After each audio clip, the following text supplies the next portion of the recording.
Love has come through the door, but we're keeping coronavirus outside. Hey, it's Southside Steve, and this is the Yeah Come On Show. I am joined with a new co-host for the day right now, Mr. Ted Jenkins of OxygenFinancial.com. Yeah, come on. Dude, you know, I didn't even bring, my co-host in.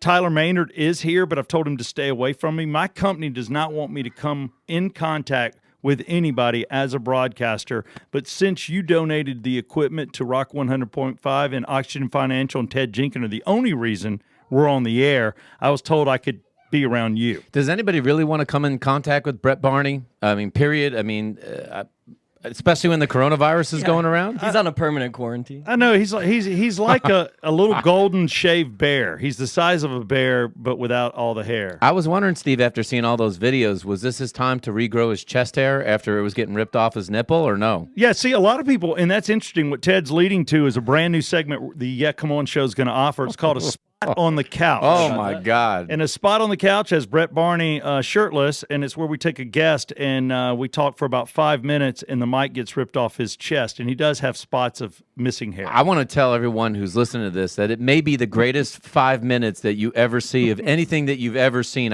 I mean, Steve's done some unbelievable things in his career, but this one, I mean, this is pretty amazing stuff. And you like spot on the couch. We've all left a spot on the couch. I love, one or two. Have you?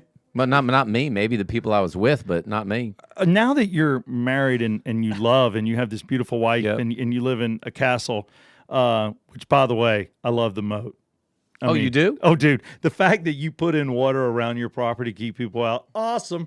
But no, have you ever, with the queen of the castle, your wife, do y'all have crazy sex now? Is it all in the bedroom? Because you're way past your college days, so you haven't stained anything in your home, I take it. No, first of all, in general, it's only hotel sex where it gets crazy now. There's nothing, it doesn't happen crazy in the house, Steve, at all. And two, she's pulling this whole coronavirus thing right now, which is... Thank you for this honor. Yeah, I mean, it's disappointing, Steve, because I'm like, we got to, I have to release my stress here, honey. You do. It's very stressful times. Do you know that my wife is within earshot right now, and they said if you're not getting it at home, the best thing a guy can do right now to handle the stress is masturbation. Well, that is the advantage of having extra Purell in the house or stuff like that, right? Yeah. It's clean. Burn, you may have...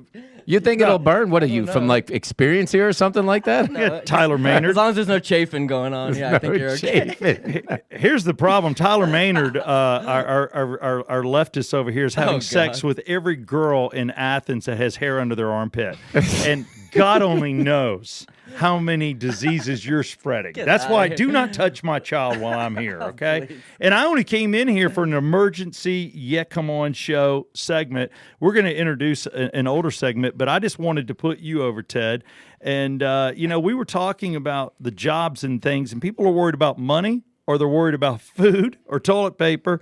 But you brought up a great thing I didn't think about. What about the service industry? And I'm talking about service from a sexual point of view. Steve, listen, I hear everybody on TV and they say, oh, we feel bad for these hourly wage workers. We feel bad for the restaurant bartender, worker, waitresses, those bartenders, the maids of hospitality. But you know who I feel bad for? Who do you feel bad for? The stripper. Damn it.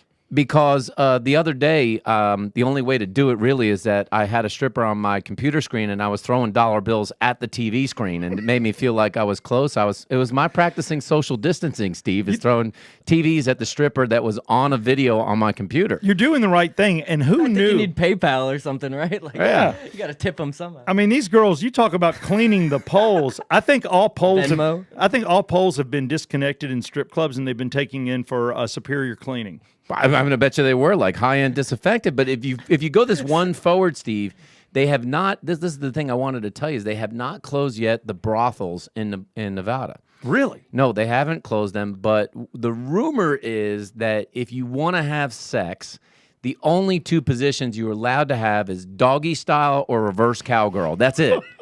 They said no missionary, no rotting straight on top, nothing. You got to imagine there's no 69ing going on. It's only reverse cowgirl and doggy style. I think X-rated. Yeah, I think 69, and I love that number for a reason. I think you could kill somebody on the spot.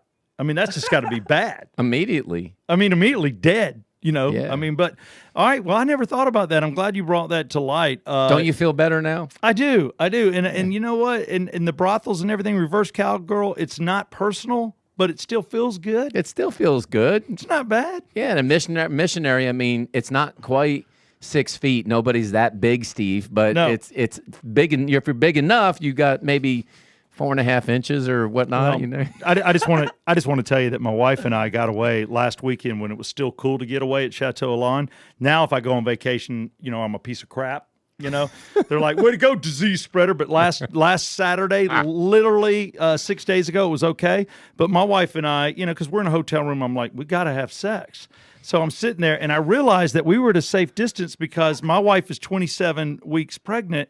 So her belly was shoving me up at such a 90-degree angle. She's in the other room. That I was 6 feet away from her face. Oh, I love it. And we were fine. So if you can have pregnant sex, that's the only missionary sex you can have. I heard you say that. I do want to say, I want to give you credit, Steve, because I think you actually, and this just may be like a short-term fad, like the pet rock that you remember, but this whole idea of having a quick 6-foot sort of thing that would come out of your pocket like a tape measure and say that I'm 6 feet away. You heard my invention earlier I this did. morning. I did. I heard it was like the Thank you. distance tape or something for Distance 6 tape. feet. Just a little keychain, yeah. Yeah, you meet somebody, you give them one end, they hold on to it, you walk 6 Yeah. feet, and you go, now we're at a safe distance. Or it's something that just kind of like, you can pull out and it'll stay stiff along the tape measure, way. I don't know. I mean, there's something there, Ted. If you can talk to somebody, think so. let's start manufacturing. It could be the pet rock for the next 3 weeks. Only flaw I saw in it right now is that the Chinese won't be able to make it right now. They can't make it. I don't know how many people in America are going to make a little 6-foot tape thing. Are the Mexicans into it? They're in everything. They're still building here. Those guys don't care. Let me tell you something. Want to hear a funny story, Steve? Yeah. I went in because I'm going around, and I really do care about businesses here in Atlanta. So I've been around all kinds of business owners asking what's going on. And I chose for the last week not to buy my coffee at Starbucks. And I went to Racetrack. Is that because you hate Seattle for spreading this horrible disease? I do. In general. I say we just cut off that side of the country and just let them drop. Let it fall. You know what? Seriously, I mean, let's just shave it and let it go. If they could be their own island, I'd give it to them. If there was any time for the San Andreas Fault to basically go, it was now. Do it now. You could just take 25 million of those people and drop them right in the ocean. Could you hear it now? All right-wing people, your extreme right people would be like, oh, hell, they had that coming. That's God's way. But I went in there, Steve, and I asked the guy, I said, so how's business at Racetrack? And there was nobody in there. And he said, it's the lightest he's ever seen since Christmas Day. Unbelievable. And I asked him, well, how do you know that? And he said, well, look, if you look at that thing, all the empanadas are still in the container because all the Mexicans come in the morning and they get all the empanadas. And he was right. There was a whole giant bin full of empanadas. Well, I went in 2 days ago, and you know what? Most of the empanadas were gone at about the same time. So it just told me the Mexicans don't care. They're out there doing construction. That's true, man. That's true. I only wish I was on camera because I'm a fantastic dancer. I'm throwing it. That's awesome. That's awesome. Well, here's what we want to do because you're a busy man. Real quick, I want to plug because this is happening right now. We're going to drop this show, so you're probably going to get it. What time you think they'll get this? Give me an idea, You're Tyler putting me on the Maynard. spot here. About 5 o'clock? At the latest. At the latest. Yeah, it'll be up All this right. afternoon. So look, today, this Friday, right here, you can watch tomorrow morning my buddy, my personal friend, Mr. Ted Jenkins. I'm very proud of you for what you're doing right now because there's only 2 people that CNN, Fox, MSNBC, whatever the hell. Close enough. Yeah, damn it. Y'all got too many letters, and I really, the hell with. Headline News, who I love, they want to talk to doctors and they want to talk to money guys. Yeah, because right now, very much so. They really do because, I mean, in all seriousness, they're really worried about what to do about the money, what the economy is going to do. And Oxygen Financial, you yourself, Ted Jenkins, will be on. So if you could give us a rundown of what you're doing tomorrow. I'm on CNN tomorrow morning at 7:30, and then immediately following their sister channel, Headline News, at 7:45, and then I'll be back on Headline News at 7:30. Both those Headline News will run at 8:30 or 8:45 as well if you don't catch it. I got a call, oddly enough, from MSNBC, which is Rockstar. I still, they're a huge network. Yeah, I mean, I'm just not going to talk. I'm not going to talk politics. No, don't get into politics, Ted. Do not. I won't do that at all. If they ask you even before the interview who you're going to vote for, tell them you haven't decided. I won't take offense. Yeah, I said I'm going to vote for Colonel Sanders, and they say Bernie Sanders, and I go, hell no, Colonel Sanders, not Bernie Sanders. Not Bernie. Bernie's crazy. No, but that's huge. So tomorrow morning, watch Ted Jenkins because it's not like you're going to be at work. No, you're going to be home. No, and I want to address this too. There is a little fear that maybe there'll be some shutdown. Do you see what happened in Italy and in China happening here in the United States? Because for every person that's doing the right thing, 2 people aren't taking this as serious as they should. Yeah, I think it's an inevitability, Steve. The whole reality is that this financial crisis you see going on now was not started as a financial crisis. It was started from a health crisis. So until people feel like they can leave their homes and go to the movie theater or see a concert or see a sporting event and they're not going to catch the disease, life in America will not get back to normal. So I think whatever it takes, we gotta get it done. How am I supposed to live without you? That was me doing Michael Bolton. Ted, I had no idea you had that talent. He'll be singing that when he's quarantined. I know. Yeah. No wonder Ted. No wonder See, it he got wasn't his totally wife. random. I'm not afraid. If you want to go and you and me hit Buford Highway and get some dim sum and karaoke, I'm up for it, man. Seriously, we'll just live wild. There's got to and be one crazy. strip club still open. Right? Yeah. Oh, on Buford Highway, everything's still open. The last strip club to close in America will be off Buford Highway. I firmly believe it. I that or Chastain. No, not Chastain. No, that's where all the rich people. Yeah, do I was it. like, wait, what? No. What's the road? It's not Claremont. What's the other road? Right where you're crossing over Buford Highway and you look down on it, and it's right downtown Atlanta where all the strip clubs are there too. Onyx is there. It's right on the tip of my tongue. Yeah, Damn say it. What the hell? No pun intended. I can't think of the name of the road. I have no idea. You know what? Every once in a while, a podcast hits a wall. We just did it. It's okay. All right, thank you. I can edit this out. You know what? Edit this crap Okay, out. I will. Edit this out. Damn it! Edit it out. So we'll just we'll pick it up with. I think one of the last strip clubs to close will be off Buford Highway, and none of the girls speak English there, and it's fine. I don't know what language they speak. Don't get me wrong. On Buford so Highway? Pretty on you, so pretty. I don't know whether you knew it or not, but obviously I'm bilingual. No, can't believe you played that. We've got to come together as a nation, Tyler Maynard. It's no time for jokes. But real quick, the market, just everybody just freeze. Don't freak out. Is there any advantage to what's going on financially, like buying stocks at a record low, or does everybody just need to chill? Oh, no. I mean, look, if you're a long-term investor and you have 10 or more years to leave your money there, I wouldn't get panicked about this. We saw it in 2008 and 2000 and the late 80s. I mean, every 10 to 12 years, there's a major event like this. So I would not panic. If anything, you try to figure out how to scrounge up some more cash and buy clothes when they're on sale, right? These things are on sale. But there you go. If you need the money in a year or two, whether it was now, Steve, or 5 years from now, you just don't have any business being in the stock market. And that's where I hate people I see them getting burned, is that you got a wedding in 6 months or pay your kids' college tuition in a year. You just don't belong in the stock market. Boomsy. I don't have any of that. I got a kid that's just starting life. Preschool's not cheap, but I got it. You got it. I got it. I got this. Well, I just want to thank you for coming on and kicking it off. And what we're going to do, again, my love goes out to Brett Barney, his present girlfriend, and his mama. Thank you, Steve. I really appreciate you talking about my son. And Tyler Maynard, the fact that your mother let you come down here and work all the way from Athens. Oh, thank you. Now, my baby Tyler. I was very worried, but I trust Ted Jenkins. Ted Jenkins made the family a promise. He sat down with us before he hired and drafted my son for Oxygens. He said, if he catches it, I'll pay him a year. Is that right? Yeah, apparently. Well, okay, I'll tell you right now. He I heard that. Yeah, now we got that on recording. Yeah. What's that I said I would pay for a year? Yep. Well, that's just what I heard. These ears, I don't know. I'm just, Tyler Maynard's my baby boy. You're coming home, aren't you? You know what the beauty I'll be about there, that is, Mama. Maynard, is that I already full well know that only 2 things can happen if you got the coronavirus. What's that? 1, you die. Yeah. Not Which my means baby. My lungs aren't in great shape. I'm just saying, it just not means my baby Tyler. it just means payments end, right? Right, 'Cause That's you're, it. You're gonna be Yeah. dead. You're right. There you go. Or 2, he's gonna live, Steve. Okay. All right. Well, Tyler, just come home with pizza. Get us a Okay, pizza. I'll be there, Mom. We could be closed in. I need a pizza. But special thanks to Oxygen Financial. And again, go to oxygenfinancial.com for all your investment needs. And also Circle 285. Look, are you paying too much on your insurance? You probably are, because there's a concept you may not have wrapped your mind around.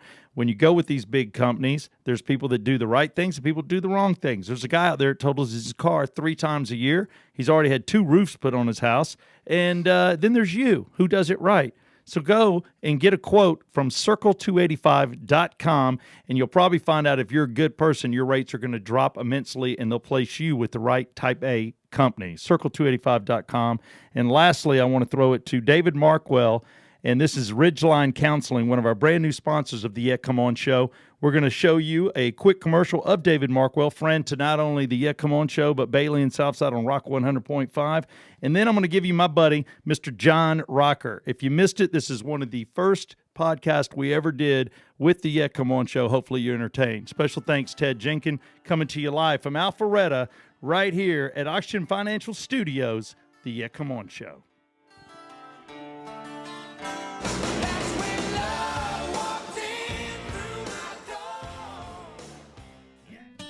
My name is David Markwell. I'm with the Ridgeline Counseling and proud sponsor of the Yeah Come On show. We have offices near the Marietta Square in the East Cobb area of Shallowford Road and Johnson Ferry, and also an extension site in the Fannin County area outside of Blue Ridge, Georgia. We provide counseling for couples, families, individuals, children, substance use issues, relationship issues as well.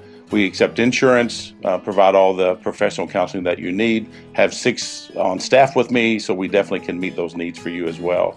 Also got to provide counseling. I've known Steve for about 19, 20 years and been able to provide some counseling for Steve and Amanda, and now they're on their 2nd child, so apparently counseling can help. Yeah, come on. Love walked in through the door. I got to tell you, the man we're about to focus on in just a second, don't put the camera on him yet. This is a build-up. He's a man.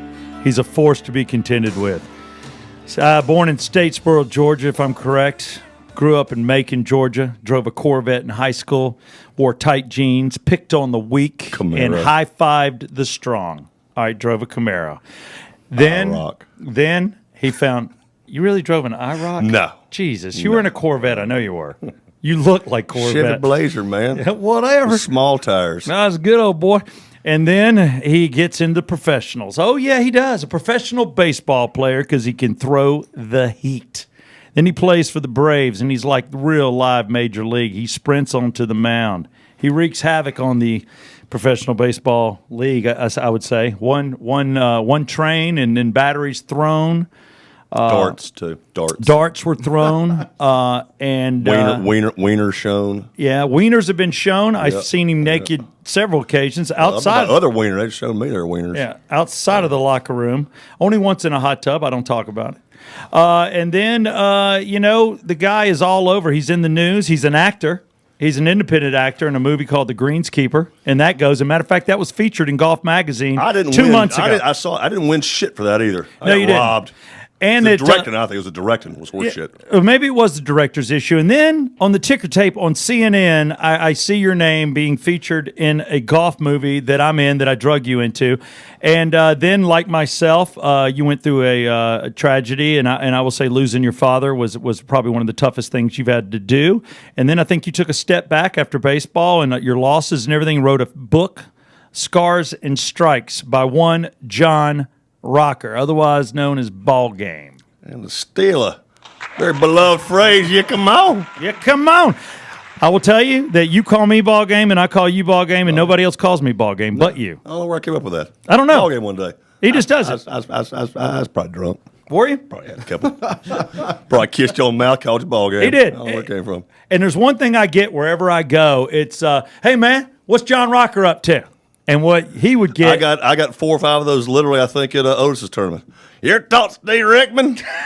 Yep, you'll see him in about an hour. He's behind me. Talk to him yourself. Yeah, you just talk to him then. But no, and you would tell me in major league ballparks, different parks, you'd get. Yeah, come on. Yelled at in Colorado, yelled at in Anaheim. I mean, not like St. Louis or Miami or somewhere close. I mean, like fucking out west. That's flattering that somebody it really would yell. is. Yeah, you come on. You got to follow. You wide gap. You wide berth there. That you have. A lot of people have lived in Atlanta and decided to leave, and God bless them. But I will tell you, it is a highlight for me and my partner. This is my Ed McMahon, Mr. Brett Barney. I do what I can, even though I don't know who Ed McMahon is. He doesn't. Has no idea who Johnny Carson. Really good looking guy. Very good looking guy. So shit. it's a I'll compliment. take that. Yeah, got all the chicks. He does. Yeah. He's got the tricks. He's got questions. And then my off camera, technically not off mic, on mic, Tyler Maynard, our producer. How you doing, buddy? Jump in from time to time. I'm doing good. How you, man? Tyler has brought together collections. He likes to throw up clips that we can get your take on. I used a sporting term, your take. Could I have a job where I can drink whiskey while I'm working and get paid for the shit? And not like a Fulton County school bus driver, a legit job where you can't get in trouble for it. Yeah, there's plenty of people that do that. Yeah. There are. And John, I'm glad you brought that up because right now I have 2 Woodford Reserve bottles. Come on. One's Kentucky. With not much left in either one of them. No, and I've drank them all myself. One's Kentucky straight malt. Hello, and the other one is straight. All right, how many shows is that right there? That's 4 shows. That's impressive. I got a problem. 4 1-hour shows. That's He impressive. goes deep. Yeah. I do. But you get up at the ass crack of dawn, so you got to go to bed early. So you start your boozing at 1 o'clock, and you're passed out by 4, and you get a good afternoon and evening's night's sleep. See, and I'm glad you get that. And the reason I drank so much last week, and you'll appreciate this, I was drunk. Had to get my wife to come pick me up. I was way intoxicated. we entered a weird zone, bringing one individual in here that I never thought I'd be in a room with again. And I had to drink. That's what I'm going to bring up to you. Yeah. All right, what did you hear? All right, how long has your show been? You had your podcast? We're in our. We're now starting our 5th week. Okay. Well, John Rocker just got to say one thing: that anybody that has Larry Wax on before him gets a big fuck you. Yeah, Larry Wax. I'm following Larry fucking Wax. That bald-headed Uncle Fester looking motherfucker. Seriously, horseshit. Uncle Fester. Yeah, Uncle fucking Fester, sawed-off fat bald fuck. Now I think it's bald. He's a fuck, though, and you know it. You hate him as well. You probably hate him more than I do. You had to put up with his fucking stuff. Remember the time, though, I did my fucking book promo, and his fat ass got naked, and I stole his clothes and ran out of the building with him? Yes. For that, and left him in the studio fucking naked? Yeah, what are you doing now, fat guy? Yeah, what are you going to fucking do now about it now? Not quite so funny, is it? I will tell you, there's one person, and I agree, the hate is there from one Southside Steve to one Larry Wax. He was not a good person. I think it showed last week. He was trying to do the whole brush it up under the table. Brett Barney had some tough questions. Worth? Really? Brett turned to him and goes, "What was the? Why did you destroy the regular guys?" Yeah, he was trying to be very kumbaya. Well, he's the only one of you guys that's not working. I mean, Eric's got a good show. You obviously He does. Still. He does. Eric does. I'm still working. Thank God. Rock 100.5 Bailey and Southside. You're a dick. Yeah, you don't get fucking ass back. No, and I love it. You're right. It's called Not Burning Bridges. And the one thing that he did, you gave us, for those of you that don't know, John Rocker gave me the greatest scoop ever. When everything went down with the, I was actually on the phone with you the day you were doing the interview with the guy from Sports Illustrated. And he was riding with you. And, John and I can be a little rough. And I think it's funny when John's rough. And John's like, yeah, I got some nerd with me. And he's asking me a bunch of damn questions, but this will be over. And you were dating, I think, Susan at the time, who had pulled you in to do a lot of really nice things. And you were doing some charity work, which you did do legit. Mm-hmm. And then driving back to drop this guy off, my boy just has a conversation just like what he just did right there. Just where you talk like a dude and you go on a rant and you rip. And he ripped the number 7 train in New York and the people that ride it. And that dude decided to take 8 hours of content, 8 hours of John going to charity, everything about John's pastimes, his family, from him hunting, everything that was supposed to be talked about in the article. He trashes that and decides to write about a 5-minute rant in a car. He's a douchebag. Yeah. And I thought it was crap. And then Larry Wax are close there. Yeah, they sing Christmas cards every year. But here's the thing. John talked to me about it. We knew about it. And then I talked to Larry and Eric about it. We were the regular guys then. And then we got a scoop. And next thing you know, every show's calling, CNN's calling, everybody. And, of course, Larry's going on. And Larry's taking credit for everything. And then years down the road, not once, not twice, probably 10 times he pulled the rug out from under you. And I will tell you have every reason to dislike, if not hate, the guy. Yeah, how many times? But people don't know that. Even not in the studio, when he go out of his way when I wrote my book, trash my book, it sucks, don't buy it, it's fucking terrible. My name hadn't been mentioned in that studio in 2 weeks, and just out of the clear, oh yeah, it reminds me, fucking yeah, my big socks, yeah, all because I intentionally misspelled his name instead of wax, whacks. And a lot of people don't realize that was a conversation with us. Yeah, I told him to do that. I actually take kind of good credit on intentionally that. misspell his name with thanks page. So we're joking about the book, right, Brett? And we're putting the credits in it. And John is going to thank the regular guys in his name. And I said, dude, you got to misspell his name. And John's like, John's like, you got to be kidding. Should I? And sure as shit, John But misspelled not it. misspelled Smith with a Y. Whacks. WHACKS. Whacks. Instead of spelling it with an H. Yeah. So, and that's the kind of stuff that goes down, and people never knew the behind the scenes stuff. And that's really what this podcast is about, is just going behind the scenes and setting the record straight and letting people know things that need to be known. Like John has a cold right now. And now we're all going to have colds tomorrow. That was sweet. Dude, spit went down the wrong way. What kind of crap did you bring in the studio? Are you sick? You Oh, coughed you- twice. you- I'm worried about you. Well, I mean, I can't give you herpes. That's one of the best things you ever do. What does that mean? Also, I mean, the bad thing about getting herpes is one less thing to worry about. I mean, seriously. Yeah. Best thing, take my advice, go out, get yourself some herpes, check it off the list. I ain't got to worry about that shit no more. Herpes I mean, looks- how nice would that be? Just one, I got to worry about that anymore. It's like chicken pox. Herpes looks badass to me. You ever see those commercials? Yeah, I It's got like, to fight, man. Like dudes You get like the good kayaking excuse. up a Yeah, waterfall all the fun and you like can have if you catch skydiving into herpes. a plane. It's crazy. A lot of people don't realize your life does get better with herpes. I mean, groups, now you don't have to, wonder, does she have herpes? Sure. I can't For the believe- record, I don't have herpes. Neither do I. It's a fucking funny story. But no comment. Can you believe? Yeah. Dirty joke. What do you know? It'd be I'm just him. kidding. No. Brett Barty's got herpes. No, I have never. Now I see where the beard came from. Yeah, he's good, got a good, good strategy, smart. young man. Good strategy, young Yeah, man. I just never kissed a girl with a cold sore. I just wouldn't do it, man. I just said I'm not doing that.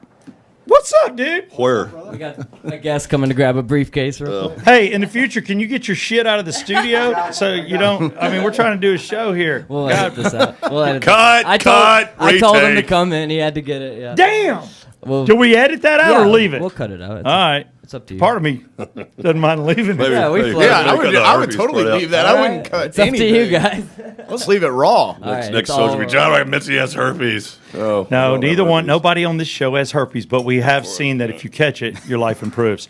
For me, when you look at the baseball, and I think Brett has a series of questions he wants to ask you, but me as a friend, being around with you, the one thing that always meant a lot to me, and I probably never told you this, I only think you liked 4 or 5 people.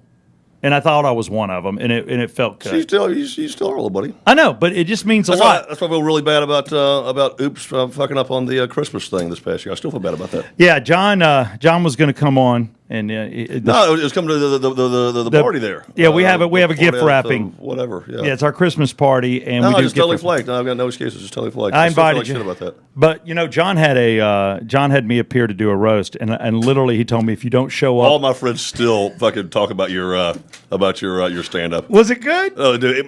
Did you really write it on the way to my house? Swear to God. that little preparation. Swear to God on no, my it's life. funny as shit. Thank you. Yeah. What I have to do is if I think too much about something, then I have like 5 things I want to say instead of 1. So I like to do it right before. But the good and the bad, you were so good, which made everybody else look really, really bad. and I hated roasting. Everybody you. else was brutal. Yeah.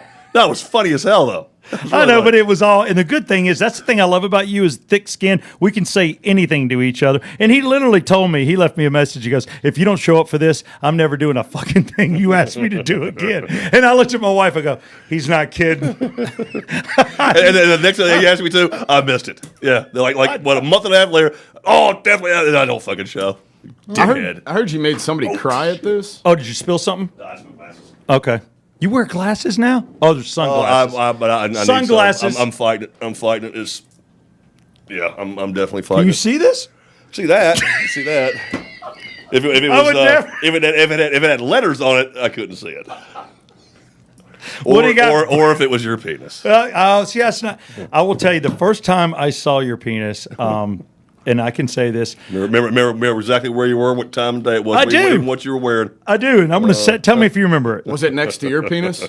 No, I was still wearing clothes. Okay. I was in the hallway. He was in his room.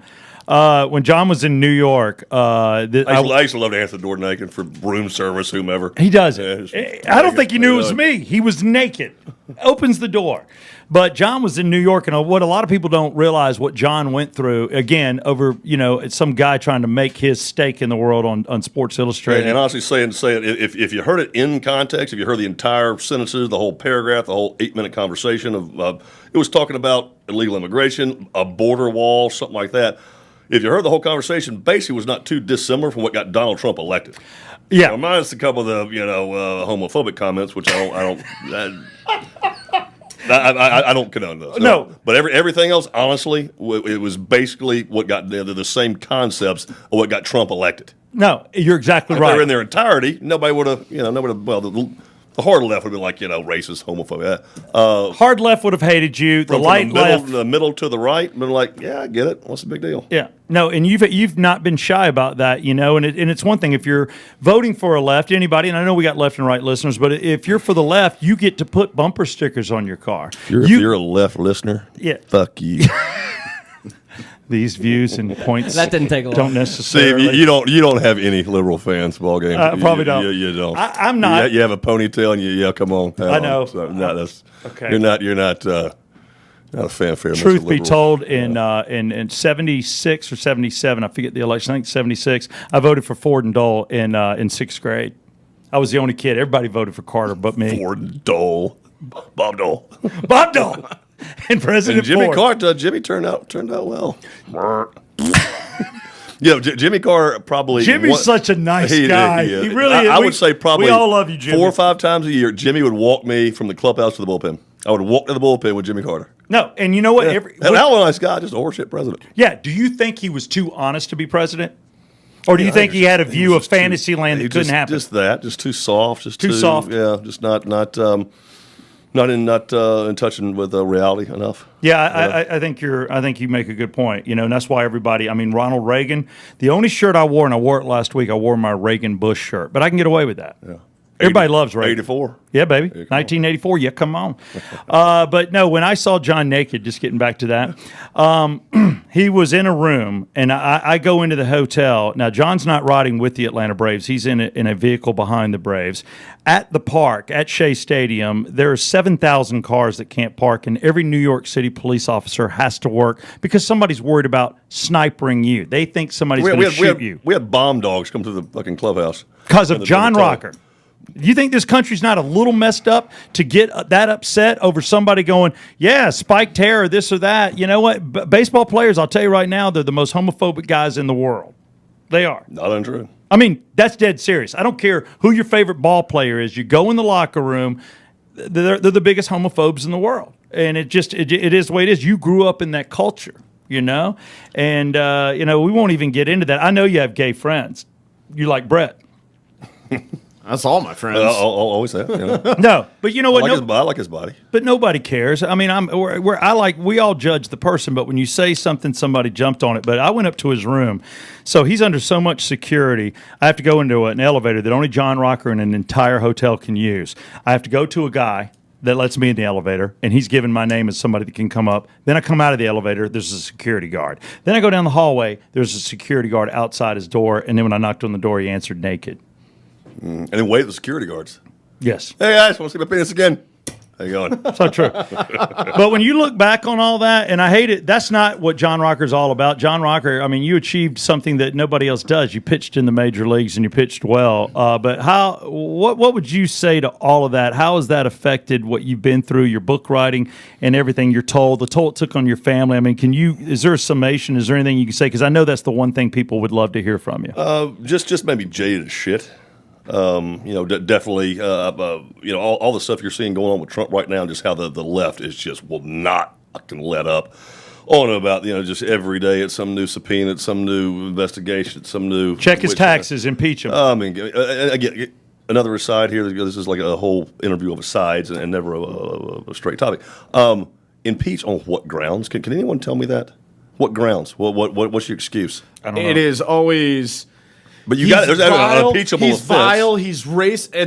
You can't. Is there somebody I'm with you. impeaches? I'm a dickhead. with you. I mean, give me a law that's been broken. I don't like him, so he should be impeached. I mean, that's what it not a is. reason. You know? No, I'm with you. So anyway, so back to That's what I hear. But I mean, I had that personally done to me.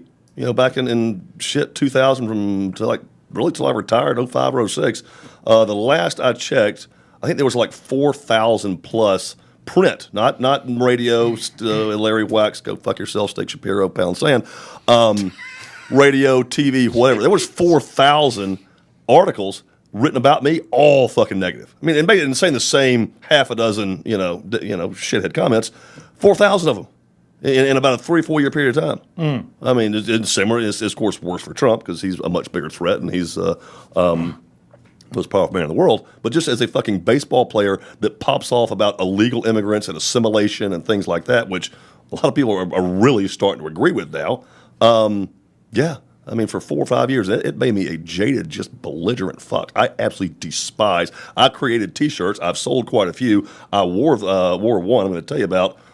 We were in Jennifer and I were in D.C. last year. Friday afternoon, I had a signing on Saturday, and I wore this T-shirt around D.C. the entire fucking afternoon. Can't imagine. Said, "Liberals are pussies."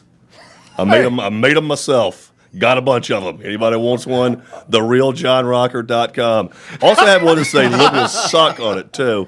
Those are the ones I use to promote this on Instagram and Twitter. So you've seen it? Yeah. And you know what I did? You've seen it. I've seen it, but no, I saw it, but I didn't know that's what you were going to talk about. And here's what I said, because I love you, and I try to protect anytime I can anybody, because I know that you're just an intense dude, but that's what fired you up. That's why you pitched in the major leagues. If you were a puss, you wouldn't have been able to do it. You were a guy that just went in all in, and that's what you threw the ball hard, and you used your body. Matter of fact, I think technique was not even a part of it. It was just pure. I had pretty good mechanics, though. Yeah, he did rip his arm. 13 years I was single still on the DL. I played 13 years without, and of course the minors too. One trip to the DL in 13 years. That's incredible. Yeah. And that really is. It was the same thing Peyton Manning had. The pinched nerve in his neck, the jacked his shoulder up, had the same exact thing. Damn. And still I have no. It's still pinched. I never got it fixed. So it would take an operation to fix it? Well, I got the shoulder fixed. They thought they had the neck fixed, but it still fucking hurts. So you think your mechanics were pretty good? Because I've heard a lot of people felt like you were just throwing. They could have been better, obviously. And would have given you more years in the majors? Well, I who knows how long I could have played if I'd stayed healthy. I could have probably stuck another 3 or 4 years. I would say you're in great shape. I'd say you're in great shape now. I watched you, John, before this interview, did 20 push-ups in front of me just to get up. One hand on my knuckles. It was sick. No, hell, where was I? Do you know where I was, Brett? I'm drinking. Damn it, you're not supposed to look John, at me You only had like 2 sips. Yeah, John doing push-ups. No. Looking at his penis. The people turning on him. Like, he was one of the first targets of that outrage culture, like that Roseanne has got now. But, like, he, the hard left turned on him, and it was... it was unnecessary. It was, they would want to just straight up browbeat you and just make you quit. Which they've been trying to make Trump quit for years. And I remember saying for the last 10, 15 years, I mean, you've seen it happen over and over. And what Eagles wide receiver, of course, that was a little much. Dropped the N-bomb at a concert Riley or Cooper. something. Riley Cooper. That's the name. But you've seen it happen quite a few times, and usually it's conservative just ducking for cover and running ass in hand to the to the nearest wilderness area where they can just hide and seek. But it's always been someone that's had someone to be accountable to, whether it's an employer or whether it's fans or it's whatever. And I'd like to apologize. And all you do is just try to keep your fucking job, keep your paycheck, keep your fans on whatever in order to make you keep your job if you're some sports commentator or something. I was saying for years, I hope one of these fucking days somebody comes along that has similar views and but has nobody to be beholden to, and when they try to, we need to fuck you and your fucking apology, pat it right up your fucking ass. Well, that became Trump. And I absolutely can love it. And the reason they're so frustrated is because they've seen people like me. I mean, I had to do the fucking public apology to make sure Holt's happy and Caston happy, all those guys. All right, when the Braves were asking you to apologize, and honest, fair question, did you feel like you needed to apologize? To keep my job, I did. Yeah. They came to you and said, "Oh yeah." No, did you write it or did somebody write it? I wrote it because I'm a half decent writer. I would say so. You wrote a book. I wrote it. But then like Ozzie Guillen, same thing happened to Ozzie. I love I'm playing in Bo Jackson's tournament in 2 weeks, Ozzie. But I hadn't seen Ozzie in forever. Oh, that's great. Work, man. I love Ozzie. But yeah, same thing happened when he was with the manager for the Marlins. Mm-hmm. And I think maybe even, he called so-and-so Baggett or something when he was with the White Sox. The F word that was popular in the 70s. Ken Rosenthal. Yeah, which is not popular now, don't say. And of course, he had to do the... Yes. A cigarette in England is the word. Oh, there you go. Okay. And the whole apology tour and all that. And but he's got bosses and a contract, and so and for years I'm like, it's such a playlist. It's such a just a playbook. Here's what happens if you have anything homophobic. Say all the anti-Semitic shit you want, evidently, which I don't fucking get that. We can talk about that later. Racial stuff, xenophobic stuff. Any of that, it's load up every barrel we got, aim it right at your head until you cower enough, and then once we think we've beaten you down, then we're still going to kind of jump on you, periodically from here to there. But if you'll be referenced. But if we got our pound of flesh, we'll let you go for the time being. But a month ago or a month later, we'll still reference you and kind of bring it back up. We'll keep peppering you with it just to kind of keep you in your place. And I'm like, one of these fucking days, somebody is not beholden to anybody. It's his own boss, has no one higher than him, which there's not a whole lot of folks in this world that they're in that situation, will make some of these same comments. And when they try to do that, you better, you know what? Pound it straight up your ass. I ain't saying shit. And he's that guy. I think that's where they're so frustrated and keep after him is like, we can't get this guy to back down. He just keeps kicking sand in our face. No matter what we do, we can't. He doesn't stud us. And I got to tell you, I watched, and this doesn't have to be a political show, but we're going to go where you want to go, and that's the thing. There's no doubt you have anything to prove in Major League Baseball and the teams you played for. And I do want to talk about your career, but what you're referencing right now, you are looking at a guy that got elected. And I remember that night, and I remember watching people cry that Hillary wasn't getting elected. And I'll be honest with you, I'll call it the way I see it. I think I don't know who's pure. I like to think Bush Sr. was a pretty good dude. But the Clintons, did they kill people? I don't know. Did they have an open marriage and she's more mad at her husband for hooking up in the Oval Office because he got caught? But I think Hillary hooked up more chicks than Bill did. Possibly. I don't know. My opinion. But I do know the email She's scandal. a good-looking man. What about Michelle? Yeah, I don't know. A real rug muncher. Now, Michelle, I tell you, that underbite Michelle's got's hot. It really is. But be honest, if Gorgeous any of us could see what's behind the scenes, which is what this podcast is about, we would all be eating popcorn if we could watch each one of them going, oh my God. And I think it would blow the minds of people. I've got an idea of what Trump did. I got an idea of what a billionaire does on a Learjet. You get blowjobs. That's what you do. And guess what? It'll make you a bad person. Yeah, the flight attendants are naked. You know what? And he may even have female pilots, and they're naked because you are a billionaire and you own a jet. And if you're not married, you're a playboy. It's just what you do. Any one of you with $1 billion might do the same thing as long as you weren't married and had kids. But the guy acted like a guy, so don't show me pictures or tell me what he did. Yeah, he was a billionaire, and he had a reality show, and he did Miss America contest. I don't expect it, but you know what? Nobody, I think, that walks in the presidency outside of Carter. We'll give Jimmy. We're going to give you a plug here. Is truly a good man to his core and never done anything wrong, and goes to Sunday school every week. Yeah, and being serious. They'll play that role, but but it's not true. You're good and damn well, yeah, exactly. Clinton inhaled the marijuana. He didn't not inhale. He inhaled, but he had to say that because you guys were going to come after him. I feel sorry for you, Bill Clinton, on that one. But when you talk about politics and everything that you've been put through and all of that, I will say that it still resonates and it never dies. And I know it never dies because look at what happened to you. And I want to talk to you about Survivor. You were on Survivor. And you go on that show, and the good thing about it is I think you had a little bit of a little inch of pudge from some beers and some drinks. Dude, you got your body turned into like a machine. You lost some serious weight on Survivor. Yeah, I lost 20 pounds in a week and a half. All right. Talk about what it was like on Survivor, because us watching when they figured out, wait, he's that ball player that did episodes? What? They started hating on you. I was living 4. You were 4 episodes before you got knocked out. Yeah, that's right. And you could have stayed on longer, but you didn't. Yeah, you were the only reason I watched that show. Yeah, you a fan of that tired ass show? No, the only reason I watched it. We're going to sue me after this rant. CBS probably will. All the shit I'm not supposed to say. No, you don't have to go. All right, don't talk too much about Survivor, but just tell us. That's why you were eliminated. Is they teamed up on you, finding out that you were this bad guy. Well, that was kind of the folks that I was on my tribe with. I feel dumb talking reality TV. It's such a Yeah, but silly, you did silly it. thing. And did you get paid? Did you get paid? Oh yeah, All right. yeah. Let's make sure you got paid. I had nothing better to do. But Yeah, I'll do Survivor. the folks on my tribe, I still talk to pretty much all of them. Oh, that's cool. I didn't not know all of that. them. About 3 or 4 of them. I still talk to them. Wow. Actually, one of them, Drew Christie, was at my house 2 weeks ago, having some drinks with us. Was in town business meeting or something. That's fantastic. But it was. I think I divulged something that I was because it was supposed to be like the dudes against the chicks on our tribe, Mm-hmm. and I divulged something that with my idol, I'd asked Jeremy Collins, I'd asked his wife if she wanted it because we already talked about voting her off, and I told Jeremy, I'm like, I'll make sure you take care of your wife, you take care of Julie, and I let that slip in my tribe. And they're like, oh, this guy will backstab us. So you were the backstabber. They had to get you out. They didn't trust me.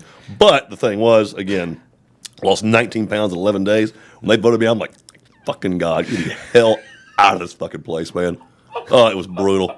What were y'all eating? What do you eat on Survivor that we're not seeing on No, you eat nothing. I mean, the show is actually worse than it appears on TV. It really is. Are you serious? Just eating grubs and stuff. Didn't you want to believe a food truck was pulling up? it I catered, thought that. yeah. And I'm like, you watch like, he said legs aren't here. There's got to be some behind it. There has to be some behind the scenes. And I didn't think it was like behind the scenes, like buffets or anything. But they got to be taking care of you a little bit. You got to eat something, right?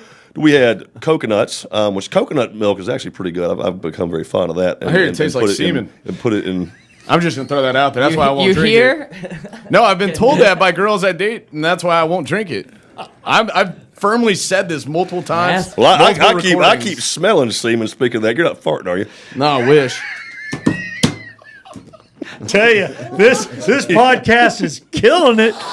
You know what I hate right now? I've been waiting to be on something that's not FCC regulated for years. I've been on a couple podcasts before a long time ago, but this is the with a buddy. And I even thought about it. I'm like, I'm gonna bring my boy John on. This is gonna get really Raunchy. weird. It's gonna get raunchy. Mom, turn off the TV. I know she watches. Let us earn our explicit rating. Yeah, Mom, don't look at your phone.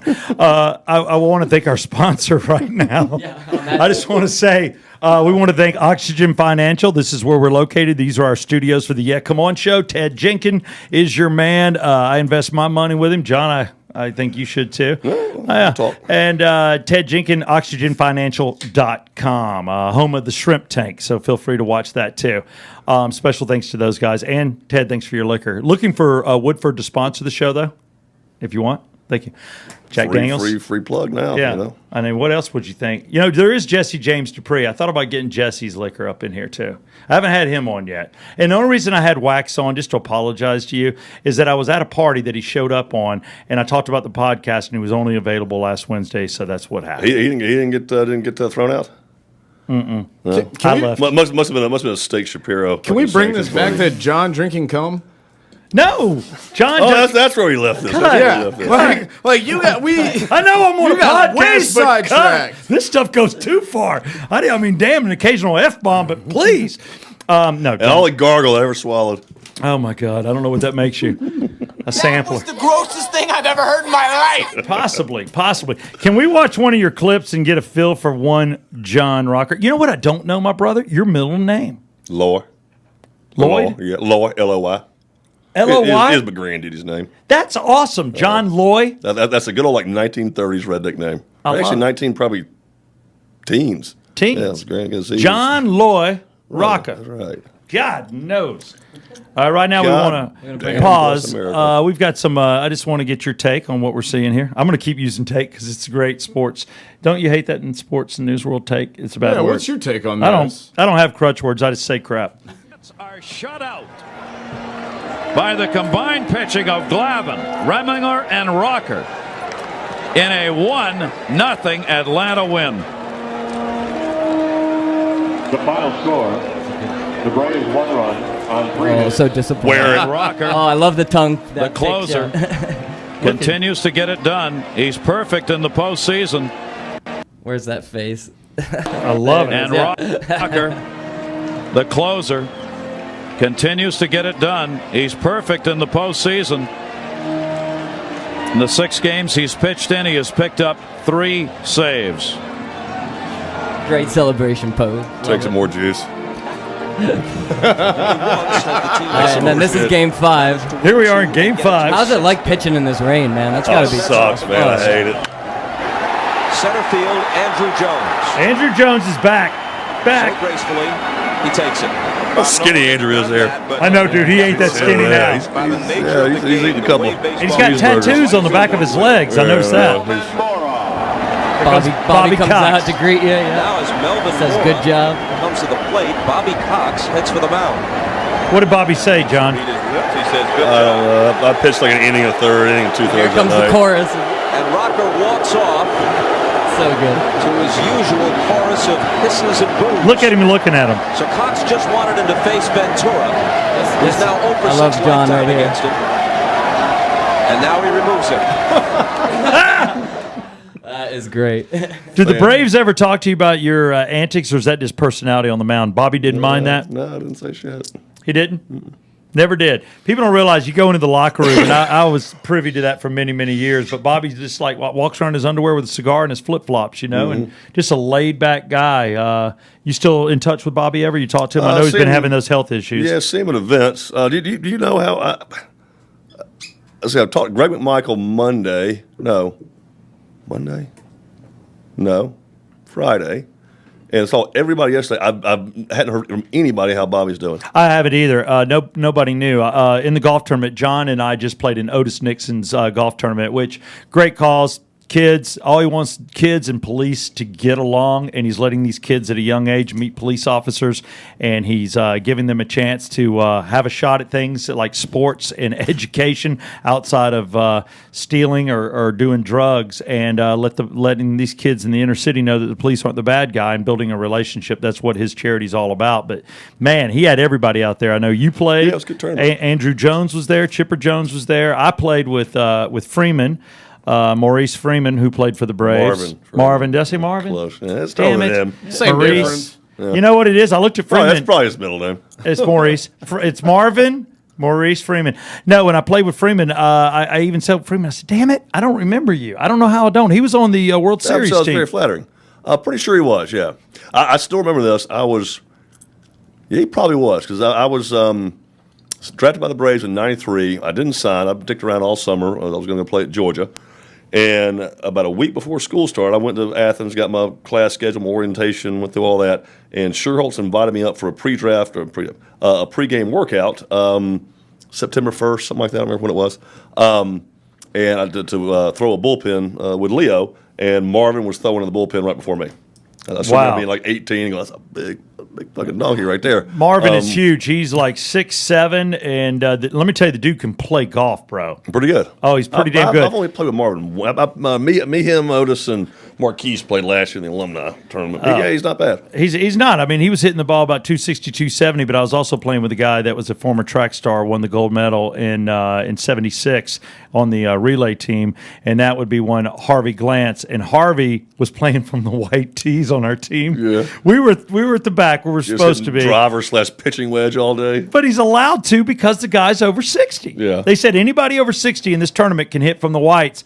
And it was really pissing off Freeman because he kept hitting the ball past him and me. Oh, so he's got a little pop. Got a little juice. Yeah, he does. Really? He does. He's a very small man. He's a small man that can hit the ball. I'm going to say he was hitting close. I know he hit 300. Really? Yeah. I even had a couple 270 myself, but you hit about 3. Yeah, I'm between 3 and 330 or so. I'm about to say I've been with you when you hit 3. I might be losing a step. I'm hitting a lot of fairways, trying to keep my swing shorter. But yesterday it was the 18th hole. Last hole I played was a long drive hole. I'm kind of barking already. I'm sucking eggs. But I'm like, all right, got one more swing, dial, let's get it. And I mean, I might have picked my damn front foot up, lay into it, had a little bit of a tailwind. I'm like, yeah, I might get it right there. 20 yards short, long drive. 20 yards short. And it was a 310, 315 ball. Yeah. Is that okay? I played in a golf tournament that you were in, the one where you won the pink jacket, like 2. Oh yeah, the one at the Stone Mountain. Yeah, So that was a fun one. Yeah, your team was like, he drove 4 greens. Yeah, I on drove par 2 4. par 4s. Yeah. I was like, how the hell did he do that? They were like 310. They were short. You know that Stone Mountain course is a short course. Were you hitting from the red tees, Reds or the Blues? Yeah. No, Fairway. Were you hitting from the Blues or was it a white? It wasn't a white. I think it was whites. Was it whites? Yeah. Because I was going to tell you, Harvey drove the whites too. Drove a par 4. You can do it, but you got to hit over 300. You're right, around 310, 320. Yeah, and that's about where I sit, somewhere in there. If I got a tailwind downhill, maybe I'll hit 330, 340. What's your handicap right now? 12 usually. Wow. My long irons were good yesterday. My driver was good. My 100 yards in stunk. I don't Short think I game put one hunting? within 30 feet of the cup yesterday. I mean, I'm hitting most of the greens, but they're 35. I'm like, really? From 80 yards, I got me closer than 35 freaking feet from the damn cup. Yeah, so it was just we were making 40-footers all day. You need some par 3 work, babe. Yeah, I know. From 100 yards in, I was not. I actually work on that part of my game a good bit, but I was not very good at that yesterday. Well, your drives are incredible. But again, all these people that come out for the golf tournament, and yeah, I know you know a lot of these guys, a lot of these athletes, and I was playing with Chris Dolman, who has had cancer, and former MVP, or excuse me, a Hall of Famer for Minnesota Vikings. Mm-hmm. And I just look at these guys, and it's so. And Chris, obviously couldn't do it, but Chris can play, man. I mean, remember the couple of years ago, the golf show, Puerto Rico, was it Big Break, Puerto Rico? Chris was on that show. Chris can play. Chris is like a 2. Yeah, he could play. I played with Chris a number of times. We played at Bears Best, me, him, and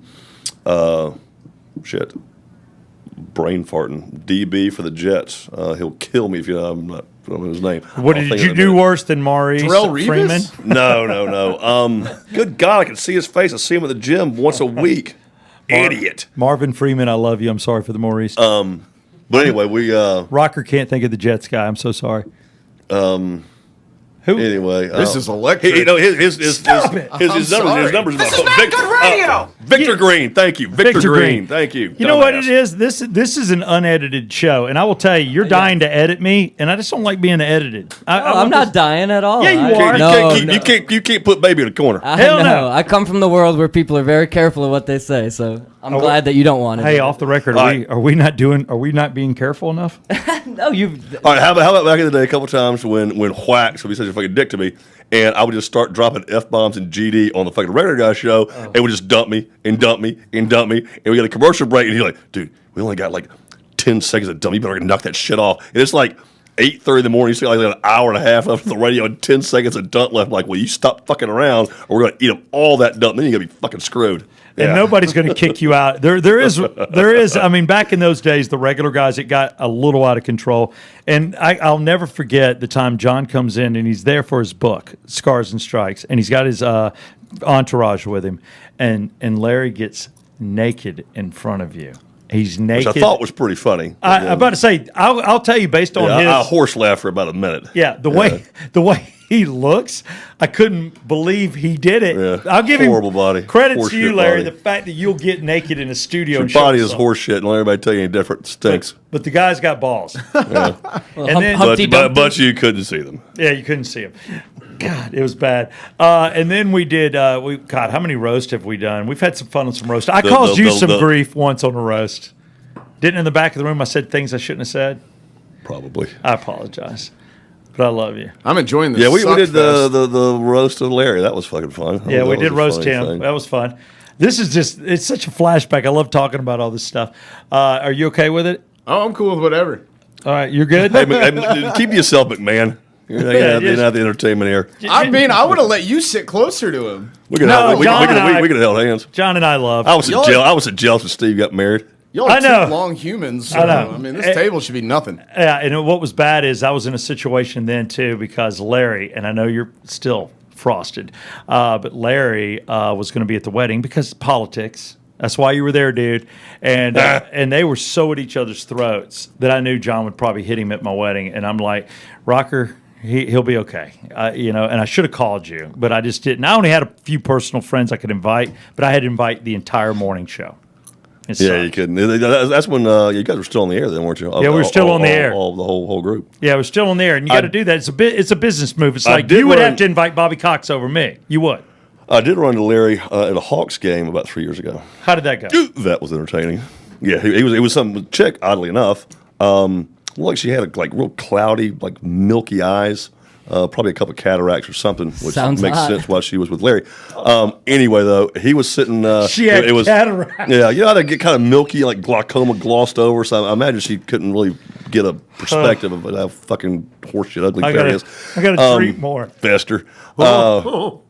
Anyway, so he was sitting last row concourse there, and I was going to what was the little club there they had on the stadium? The Hawks Club, Special Club, VIP Club. I was going out there, and it's like a timeout or something. And I saw his ass and spent a good 15, 20 seconds just motherfucking just dog cussing him right in front of that chick. Oh, it's good. Oh, yeah. I mean, every just demeaning phrase I come up with. And you know what? It's kind of like, for anybody watching, it's kind of like the key banger thing. I know a lot of people say a lot of mean things on the internet. You know, everybody now is 6'8" and weighs 250 pounds, pure muscle, and they can write these harsh, mean things. But back in the day, you had to say them to somebody's face, and you people wouldn't say that. So now, the weirdest, nerdiest, weirdest guy you can imagine now is the bully. And Larry did a lot of that on the show. He talked about you a lot. He used that microphone and he criticized you. And you're just, you're the type of guy that goes, all right, I'm right here. What are you going to do? And you know what he said to me the Hawks game? Not shit. Yeah. His lips didn't even part. It's two different worlds. And that chick is looking at me, looking at him, going, you just going to sit here and take this shit? Yeah. He's going to take it. He's fucking 5'7". Yeah, he's really going to fucking take it. Well, what was Larry's main problem? What was his main issue? Jealousy. Oh, Same thing we didn't like Steve. Jealousy. Same thing. 100% jealousy. Steve's got hair, Larry does. Steve's got shit, Larry does. Steve's getting laid by hot chicks. Larry, he was married. He was married. I thought we already did an hour and a half on Larry Wags. Yeah, we're back. Yeah, but you know I'm what? just saying. But you know what? I will tell you one thing you don't know about because you were in 6th grade is that this was, and I'm not taking a shot at you. You're Yo, just that's young. fine. I'm young. But here's the thing: anybody with John Rocker on right now that was a fan that knows me, knows the regular guy, and knows that show, and they want to hear it. I guarantee they want to hear it. And that's all the show about is the backstory. This is the chance for him to have a voice and say what he said, just like Larry had a voice. You didn't come up last week. I thought you would, and you didn't when we had Larry on. And I thought that was a good thing. Did we ever hit on John? No, we did not. I must be losing my touch then. Yeah, I know. Who knows? With you now, we call it the cigarette break, and we like to do this. And then after that, you've got some questions. Oh, yes, I do. Oh, damn. We have a cigarette break we take. What's the average time, Brett Barney, again, for smoking a cigarette? 2 if you're going fast, 4 if you're just kind of chilling. 2 if it's raining. Yeah, 2 if it's raining. It's like that rain in there. That's about 1 minute. That's going to be put out. All right, so you got to... Somebody's cooking taco meat in here. I smell it. Oh, they definitely are. The studio's right next to a kitchen, so we get somebody's a lot of cooking. that. All right, John, you got a cigarette break to talk about what you need to talk about and how people can get a hold of John Rocker, learn about you, and follow you or anything. I've kind of gotten tired, gotten out of the promo bullshit after the book tour. And I, of course, had that my 501c3 that I did. I was the PR spokesperson for Save Homeless Veterans and did, probably 200 interviews over several years on that. And I just kind of got burned out of doing promotional bullshit. Just kind of wanted to recede. I own a construction company now. Just single family stuff, smaller stuff, a couple $1 million deals, about all we do. But I do have a website, therealjohnrocker.com. If you just feel so inclined to have the word pussies across your chest, you can buy a T-shirt that says liberals are pussies on it. And if the word pussies offends you, then you can buy one that says liberals suck on it. That would be better. That's I got nicer. some Speak English. Somebody just bought 20 of the Speak English T-shirts last week. Autograph balls and pictures and jerseys and stuff. I don't do a lot with it. Don't promote it a whole lot, but that's what it is. The Real John Rocker. Instagram is the Real John Rocker as well. My girlfriend Jennifer Kennedy, she does most of my promo stuff. By the way, Jennifer's elected to be off camera. She should be on camera. Matter of fact, the three of us should leave and we should just stare at Jennifer for a while. Matter of fact, just put Jennifer on camera. You've never dated ugly, but you've never dated this pretty. Might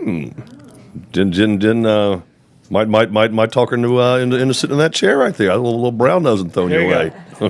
Yeah. I would agree. Ball game. I would You know what I agree. mean? And thank you for that. You've never dated ugly. And from Jennifer, she says thank you too. You're welcome. You're welcome.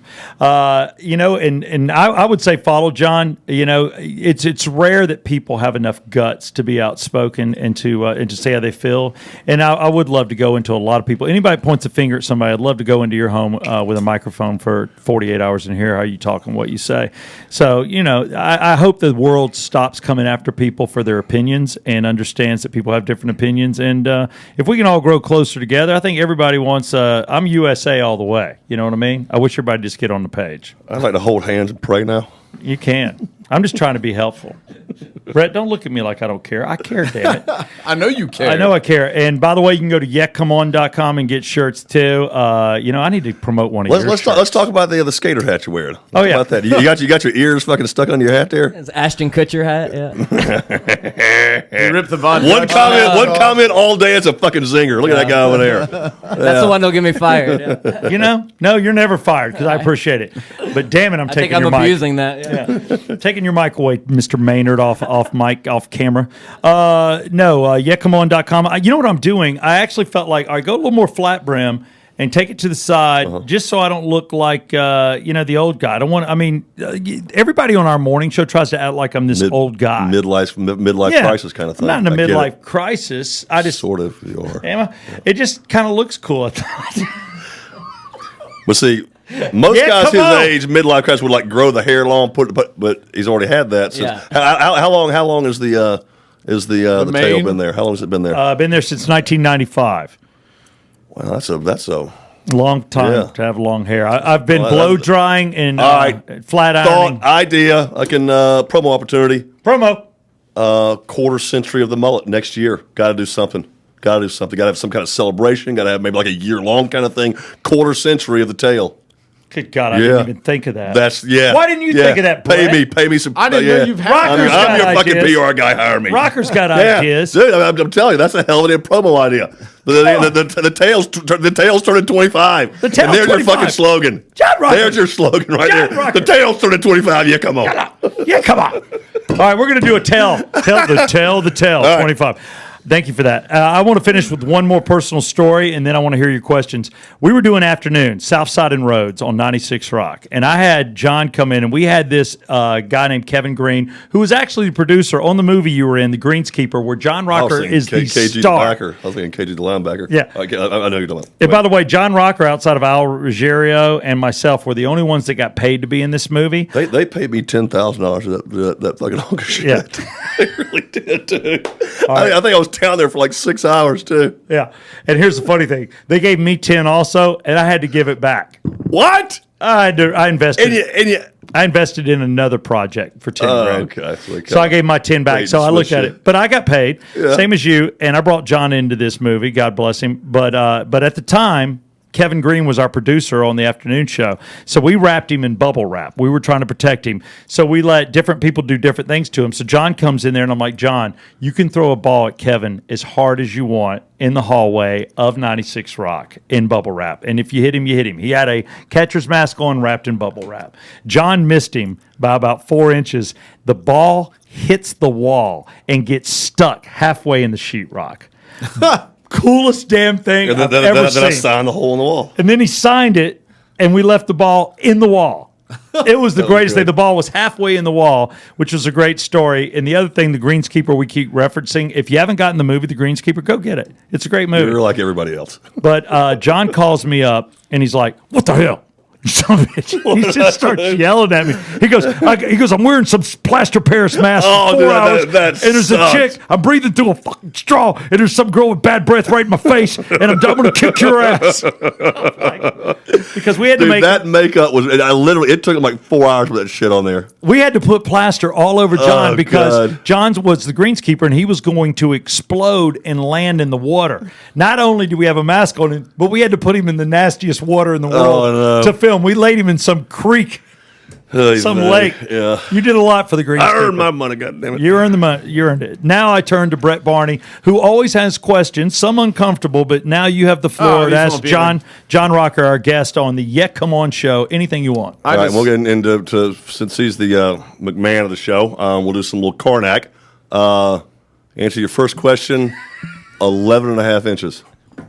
I'll be honest with you, it's like a small baseball bat. That was a giveaway. You get like, in the first 10,000 fans. There's showers and growers. Rocker is a shower. He always wore the towel on his shoulder in the locker room, and other people were covered up like they were scared to death. No, what's funny, I used to do this all the time. Baseball clubhouse is a vulgar fucking place to be. None of us give a shit. We're farting, dipping, spitting dip on the fucking floor and stuff. No, it was a nice clubhouse, too. I mean, it's a big league clubhouse. About to say, it was a nice clubhouse for y'all to dip in. And guys, they would just spit just straight on the floor sometimes, not all the time. And if you didn't have the right level of seniority, you might get your ass kicked doing something like that. But yeah, I would close a game, would wade through the 20 or so reporters in front of my locker, turn around, drop my towel, do my whole interview buck naked, and then just see who could maintain eye contact. I did that probably at least once or twice a month. Yeah, that's awesome. Yeah, and there'd always be a couple of chicks standing there. They're like, can you tell me about baseball? Yeah, nice question. Wait, what? Baseball? Can you talk about it? My eyes are up here. Hand on your hips. Yeah. So what's it like to a few times throw the ball? Now just laugh and laugh. It's funny. All those fucking nerds. A lot of nerds. A lot of nerds. Fucking different colored socks and shit. Mm-hmm. Yeah.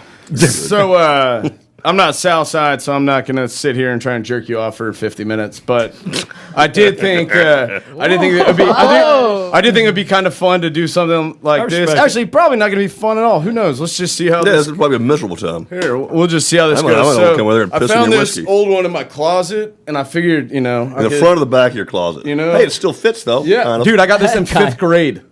Don't be fucking dating me. Turn around, show us the back. We want to see the back. Yeah. Ball game, baby. Ball game. I'm going to have to sign that bad boy. Yeah, he needs to sign it. Yeah, so I've had this for a while. I want to know, after watching your video clips, who you think wears it better? Right now, I'd have to say you. Yeah, damn right I do. The pit stains and everything. Oh, dude, I've been wearing 2 shirts underneath these lights for almost an hour. Well, you didn't tell us. You could have done your little strip tease earlier. I was going to do it earlier. I thought that was the intro. And then we cut the music too quick. Yeah, I'd made a whole plan. You got a come on shirt under that, you son of a bitch. I know. I got a lot of chest hair and shit. Oh yeah, you do. Okay. So let's not play got that a sweater game. on. So it's braided, so it isn't. Yeah. Well, you go a little lower for the braided. All right. I was curious though. You've been through single A, double A, triple A, but which battery hurts the most when it hits you? Oh, I thought you were talking about the minor leagues. No, batteries, baby. Pounds, baby, pounds. That was me. No, the A's, they're small. They can travel the fastest. Oh, the triple A's then, the little guys. the little ones. Yeah, they get some speed behind those. Those will leave a bigger bruise, obviously. I mean, I know, but the small ones, they could break the skin. They can do some serious damage. Anybody ever hit you? No. I will tell you a good story, though. I'm pitching in Yankee Stadium. Check the runner at second. I see Andrew freaking the fuck out in center field, hands up in the air, running in. I'm like, the hell's going on? Step off. He goes up to the umpire. Umpire's like, motions all of us off the field. Go in the dugout. These dickheads in the outfield were throwing board darts at Andrew Jones in center field. Oh my god! That's what shitheads a lot of those fuckers are up there. Those bleacher creature dickheads that get like a can of tuna, fucking get in free kind of bullshit. Bring a can of beans for the homeless. And, you get in free to the Yankee game. Those they'll sit out and literally we're throwing board darts at Andrew in center field. Unbelievable. We're sticking around his fucking feet. Yeah, and I'm the asshole for calling them out being shitheads. Yeah, I never heard that story, but I will tell you, when I was with John in New York, because I had your ear, it was like, I remember a few people coming up to me. Buck Lamford with Channel 5 came up, sports guy. Buck. And Buck's a great guy. And Buck's trying to talk to me. I said, Buck, if there's anybody I'll talk to, it's you, but I got to talk to John first. I was saying no to CNN. I was saying no to Fox. Everybody's coming trying to get intel because I'm friends with him and I'm staying up. I'm going to visit him. We're going out at night. John gave me tickets 20 rows back at Shea. I'm sitting there behind home plate, great seats, and I literally saw people like with batteries talking amongst themselves and walking 5 steps up, 10 steps up to throw them. I saw it firsthand. I got to tell you, it was the most disturbing thing in the world, man. Well, and we were told too, or at least the families were told, or players told, and families, and really not even playoffs for the whole game. Wife, parents, whatever, don't wear any Brave stuff behind home plate. They'll see it and fucking dump drinks on you. Oh, yeah. Spit on you. Oh, yeah. Because I'm wearing different clothes than you. And basically, if you're a fan of a team, you're cheering for fucking clothes. That's what you're doing. I like these clothes better than those clothes. You cheer for fucking clothes. What was so funny? I was playing for the Indians. Love my ass in Cleveland. I mean, standing every time I come up, but standing ovation. That's a blue I get town, traded and go to Texas. Yes. I come back in April. They booed me. I'm wearing different clothes. You booed me. 6 months ago, standing ovation. Now you're booing me. We're in different clothes. Do you know that you and I? Do you know that you and I were on the road? That I came to see you when you were playing for Cleveland, and we were in Boston. And you were playing, and I'd never been to seeing that. I mean, it's the Green Monster and the whole bit. Again, great seats from John. And when John was playing for Cleveland, we were there September 9th, 2001. Yep. And I ended up, we left on 10. And then, of course, we know what happened on the 11th of September. We flew from there to KC. Yeah, you flew to Kansas City. I flew back to Atlanta, and then you find out that these terrorists, these pieces of crap, were actually in the Boston area staying at airport hotels, and I was at an airport hotel. To this day, I'm like, was I in the same hotel with You these could have dudes? stopped it. You could have changed history. I know, dude. Come I on, know. Steve. I was like, what the hell? But I do remember you in Cleveland, and I went out and partied with you. And I got to tell you, you think all these people are hating John Rocker. I went into the bars with him in Atlanta. I went in the bars with him in Cleveland, in Boston, and I saw nothing but people walking up to you, and you weren't even agreeing with them. They were saying, dude, you're right. What you said was the truth, man. Love you, love you. You got nothing but love in public. People don't know that. It's been like that. And again, I mean, it was no one weird. going to say something to you in person, especially when you're 6'5", 250 something, are going to be agreeers. I mean, there's only been a handful of times, and it's been, you're a piece of shit, and they fucking run away. Yeah, and people have a right to that opinion. If you literally offended somebody and they're upset with you, yeah. But there's probably just as many that are like, what a dick, but there's not the balls come up and say, dude, you're a fucking asshole. I just couldn't believe how many people from New York walk up to you and say that, and I was even shocked. I'm like, you know, what the hell? That's just weird. I would look at you and go, oh, my God, these people are all being nice to break you. it down, liberals hate me, conservatives like me, and I've always said you can tell probably just as much about someone by who their enemies are as who their friends are. If you're a liberal, I don't want you to fucking like me because I've done something wrong. I don't agree with anything you agree with, and so if you like me, evidently I haven't pushed the right fucking buttons and made you understand what a truly piece of shit you are. If you're a liberal right now, one person to love you're John. a horse shit. No, it's okay. It's okay. Kill yourself. Love John. Kill yourself and help solve the traffic problem in Atlanta. So you're not easily... That's my next T-shirt. Liberal. ... Kill yourself. Oh, my God. back. Any idea? Take Once it. again, the views of this looking guest for don't investors. represent the show. Looking for investors. You're not easily offended. You are you? know, cut that. I thought you didn't want to be edited. No, I don't want to be edited. I'm just saying cut by stop. Don't edit it. Let it roll. Good I'm God. kidding. I'm seeing ball game will turn a little red down there. Yeah, dude. Just like kill yourself. So bad about that. Most of them hate themselves anyway. I actually You watched. know they do. I watched an interview that Vice did with you last night. That was actually a pretty And good I was interview. surprised because One of the few that actually, and they're they're pretty left leaning, Oh, and they yeah. do hit pieces from Well, time to time. yeah. But they were fair to you. They and- were. I'll tell you right now. Let me interrupt you because you're talking fast on that. Sure, sorry. No. Don't worry. I want to make sure everybody's clear. Give credit. What were you watching, and what did they say about John I Maynard? guess it was from like 5 years ago, and it was a piece About that, yeah. by Vice, who's like a internet, and they're on HBO as well. They also have their own channel, Viceland. Yeah. I watch Viceland. Have you watched The Dark Side of the Ring? Watch it. It's Dark Side of Wrestling. It's pretty good. Oh, really? Yeah. But yeah, just a girl, was throwing the ball with you on the field and really getting to know you. And They were really nice folks. They really were. Yeah. yeah, it was That's a good nice. interview. He a positive interview. What else you got?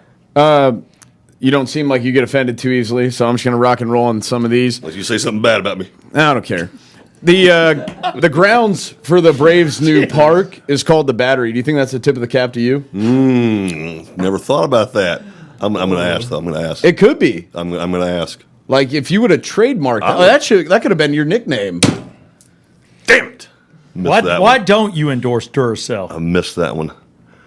I'm gonna check that out. Shit! too. Has I any came other- up with a good question. Yeah, reach out I'm to pretty Duracell. proud of myself. Has anybody ever in the history of baseball had things thrown at them other than Oh you? yeah. Oh, Well, yeah. I just told you, Andrew's board dart. Well, no, the board Yeah. darts, but that was in reference to you. I feel like I'm talking about outside of that. No, that was a common thing.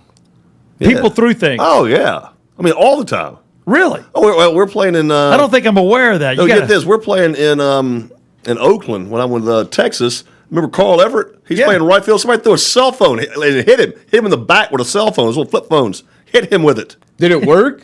I guess. Should have opened I don't it up know. and called mom. Dude, that right there. How mad do you have to Shea, get? Shea, Fenway, Philly, Oakland may be the worst though. Is it? Oh, and there's only like 10,000 fans there. They may be the most degenerate fans in the entire league.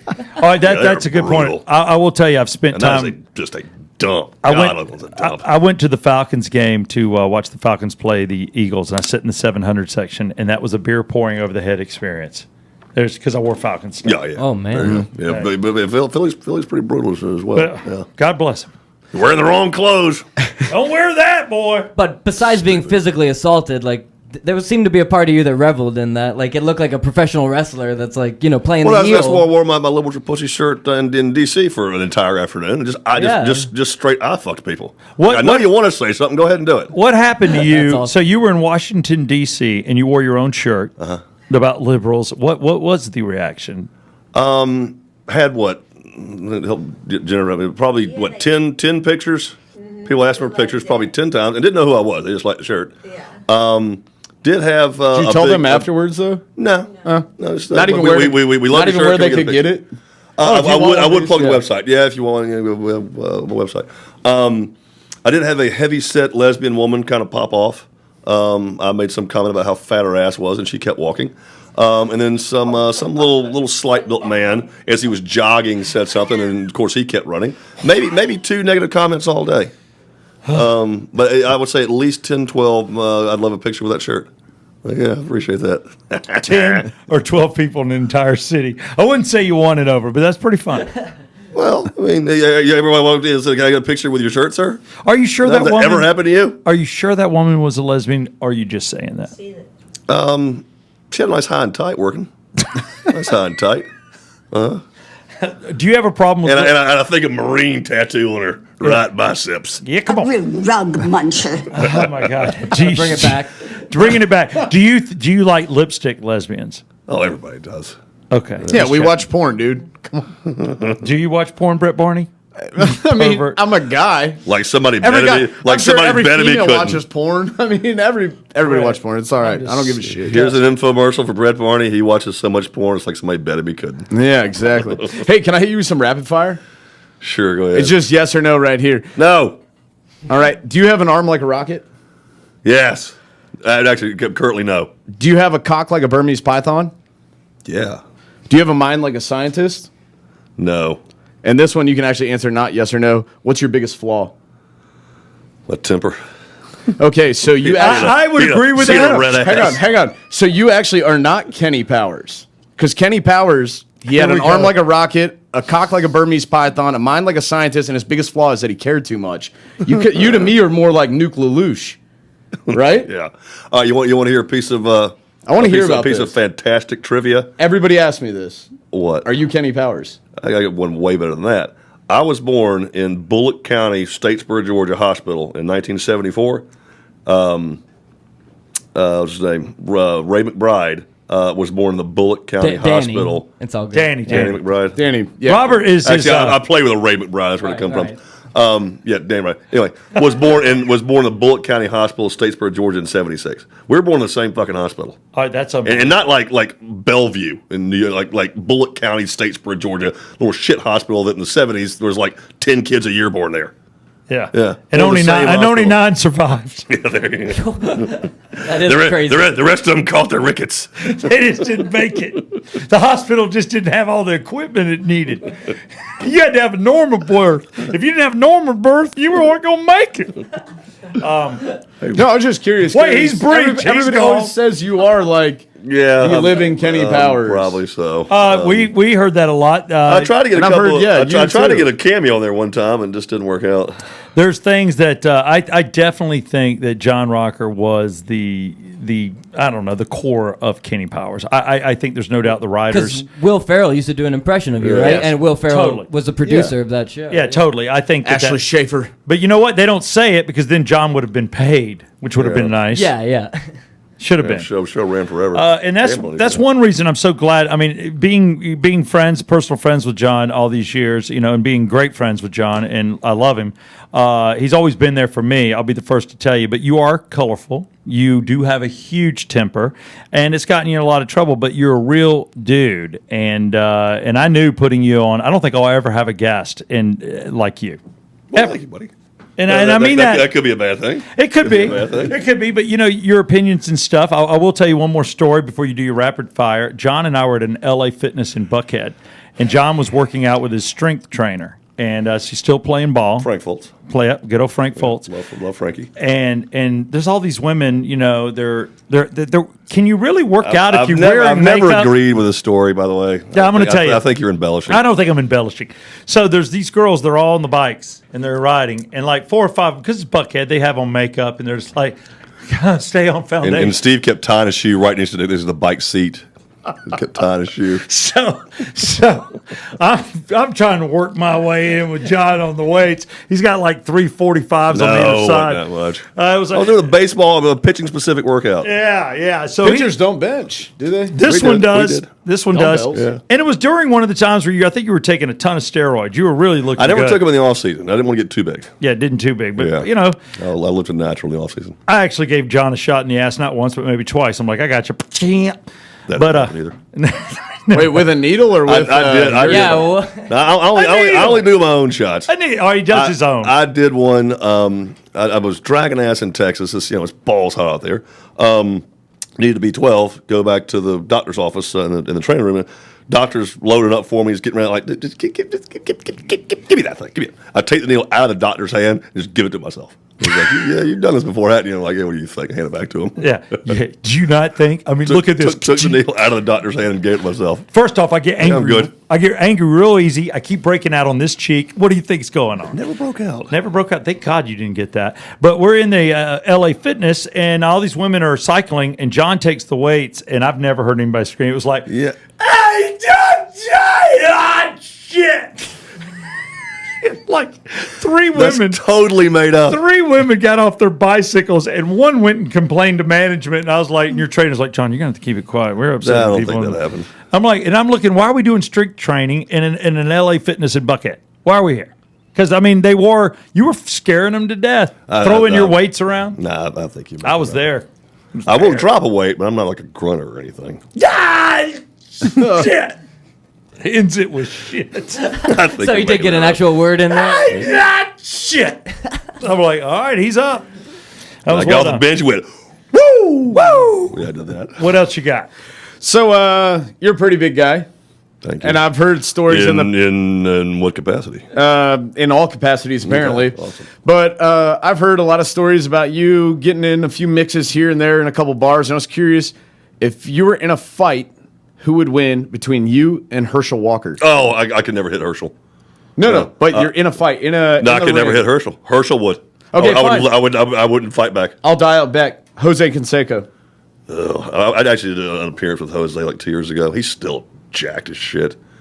You're not too small yourself. You have to fight. No, he's probably 430 pounds on me.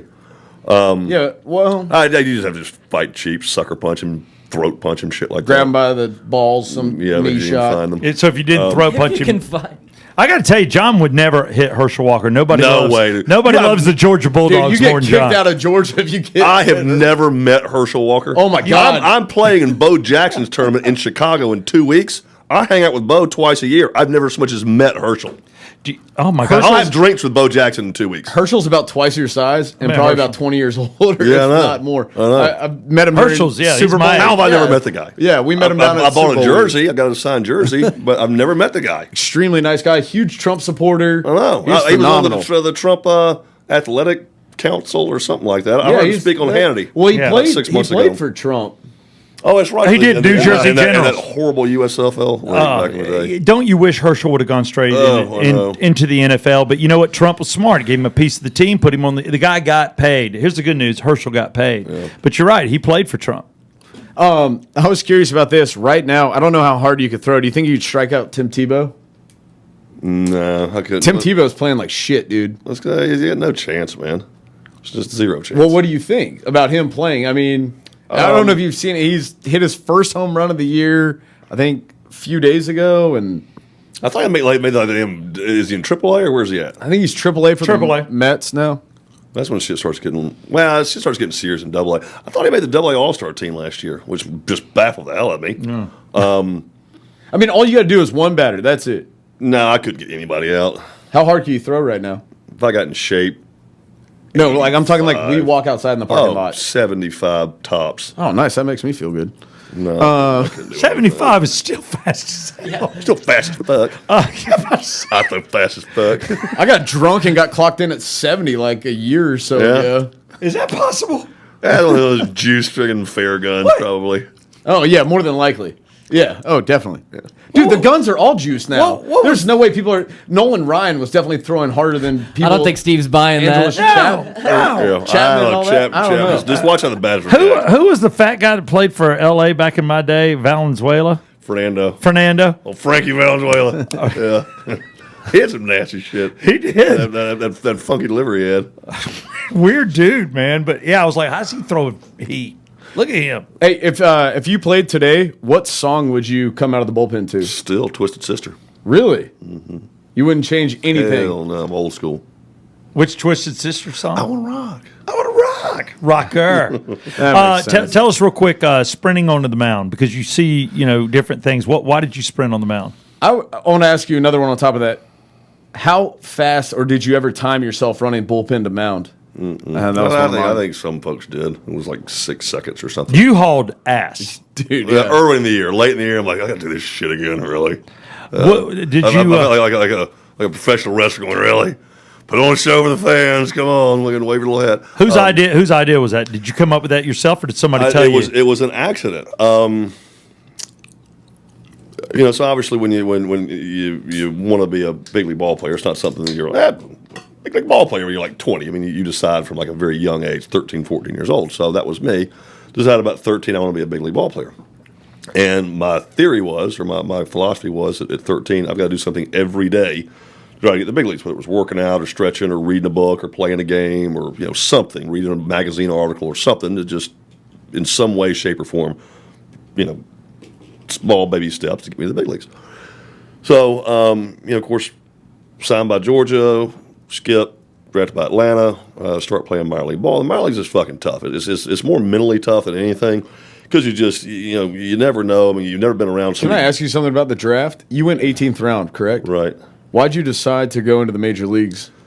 That's pretty late. John Schultz was a hell of a salesman. Okay. You can keep going then. I was curious. And I had some shoulder surgery the year before, and did not. Anyway, that's another story. But anyway, so back to the original comment there. Minor leagues again. You're one outing. I'm 7 innings, 3 hits, 1 run, 10 strikeouts. Next outing, I don't get out of the second. I mean, one day you got it all figured out. Fuck and this and that. And I'll be in the big leagues this time next year. And then the next outing you walk 6, strike out 1, give up 9 runs. And you're like, fuck, I might get be released by the end of the fucking month. And it's just a mental mind fuck.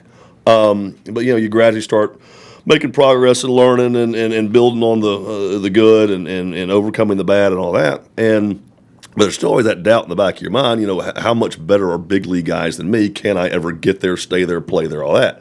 And as you get higher up the level, you'll play like in A ball or high A ball. And there'll be guys will come down from the big leagues to do like a rehab stint. And I remember Corey Snyder. He was an Indians guy. Mm-hmm. Came down, blown hammy something. He did a couple, and I'm like, oh, Corey Snyder, big league guy. And everybody, I want to see how I do this against Corey Snyder. And if you struck out Corey Snyder, you're like, well, I mean, you puff your chest up for like, I was struck out big league. And the guy's not fucking ready to play. That's why he punched him out. Yeah. Give him 30 at bats in the big leagues, and then you face him. Yeah, he'd fucking rake your ass. So anyway, so you start always trying to measure yourself. How good am I? And you're comparing yourself against how good would I do against the hitters in the big leagues. You're also comparing yourself against the other pitchers you're competing with. Am I better than that guy? Is he better than me? We're going to get there. Who's going to get there faster? It's always just that. And you're all 20 years old. You're pumped full of testosterone, and it's just a constant, whose dick is bigger kind of thing. And then it's a constant. Apparently, it's yours. Steve didn't see all of them though. There were some big ones. Yeah, I might have missed a Kevin Millwood. And then he just quick named somebody. That was praise. Yeah. That was good. And then And and it's just it's just a constant back and forth battle. So I know I'm getting really long with the story, but I ended up finishing my AA season, and hell, I started that season at A-ball as a fucking mop-up guy. I had pitched an A-ball the year before with the Durham Bulls. I led the organization in strikeouts, had like a 3.5 ERA, was like 11-8. I mean, a pretty good year. They start me in Durham the next year as a long man, a mop-up. I wouldn't pitch unless we're winning big or losing big. Nuclear. I'm like, what? I'm like, I led the organization strikeout. You stick me back there in the fucking pen? Are you shitting me? And I was very pissed by that. And then, really, of no real reason, they moved me up to AA in like mid-May, put me in the rotation. I'm like, all right, great. I don't really deserve this. I wasn't pitching that well in Durham. But you'll take it. Yeah, I'm like, thanks, fine, because I hated the manager there. And so by the end of the year, I had like a 5 ERA and was like 500. I mean, and didn't light the world on fire, but they sent me to the Arizona Fall League, which is like, it's the top like 5 or 6 prospects from every organization, play on 6 teams out there. I mean, I think it's like 70% of the Arizona Fall League players will be in the big leagues the following year at some point in time. And I mean, just woke the fuck up. I had like a 2.5 ERA, was like 6-1, just dealt. And they sent me to Puerto Rico, and they said clearly no room in the starting rotation, but there's a lefty spot in the bullpen. We'll send you to Puerto Rico and let you start throwing out of the pen. So I'm like, absolutely, I'll whatever, fucking wash shoes, just get me to the big leagues. So you moved to you moved to Puerto Rico. Yes, I lived in Puerto Rico for like 3 or 4 months. Did they speak English? I spoke Spanish. I'm in their country. I'm speaking Spanish, man. That's proper respect. That's assimilation. Should be speak English. He's not a hypocrite. Speak English. Not a hypocrite. I spoke Spanish. Should say on the back. Border in I'm expanding the brand for you, Rincon, brother. Puerto Rico, Mayaguez. So anyway, I've been down a couple days, and my manager, Tom Gamboa, which Tom was in the movie, what's that movie with Brad Pitt? Oh, shit. Ocean's 11? Moneyball? Where are we I starting? gotta narrow it down. I got it. Moneyball. We're talking baseball. Fight Club. We're talking baseball here. Good God. We're not talking about this Mr. and Mrs. Anyway, so Smith. Tom was in that movie, and Tom was a manager down there, hell of a guy, and so he comes to me in the dugout, my pitching coach walks to the bullpen and goes, Pudge Rodriguez is due up 4th. If we get to him, you got him. I'm like, oh fuck. I mean, this is Pudge is probably a 5-time All-Star, maybe a 2-time batting champion at this point. And I'm like, holy shit. Okay. I'm like, I guess I'm getting ready to find out all these doubts. This is like the first legit big league guy I've ever fucking faced. Has the last 10 years been worth it? Am I good enough to fucking play in the majors? Yeah. And then I'm getting ready to fucking find out in about 5 minutes after 10 years of fucking wondering about this shit. And first guy gets on base, and I'm like, well, unless they ground with double play, I'm in. 2 pitches later, he's still second. I'm like, yep, all right, well, this is getting ready to happen. So I fucking start chunking, and I think it was second and third and 2 outs.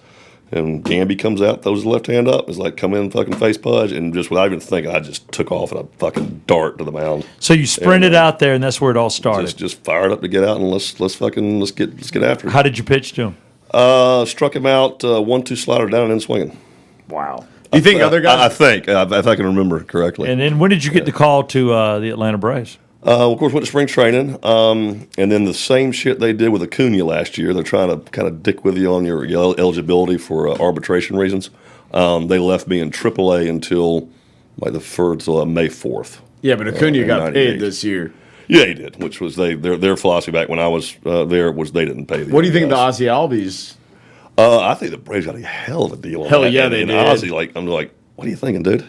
What are you thinking? I mean, it's great for him now because he wouldn't have been making a lot of money in relative terms for the next 2 or 3 years. But in 6 years, 7 years, when he'd be a $15-18 million a year guy. Wow. Assuming he stays healthy. Well, Acuna on the back end, you can look at it. If he was like Bryce Harper or somebody, he could be on $300 million. Yeah. How did it work? Or a Trout guy or any of that. but again, those guys, I think when like Albie's deal was done, he would only have missed like 1 year of free agency. So he'll be a free agent in year either 7 or 8 versus 6. So yeah, they get 2 years of options for one. Right. They do. Okay. How many years with the Atlanta Braves? The organization 10.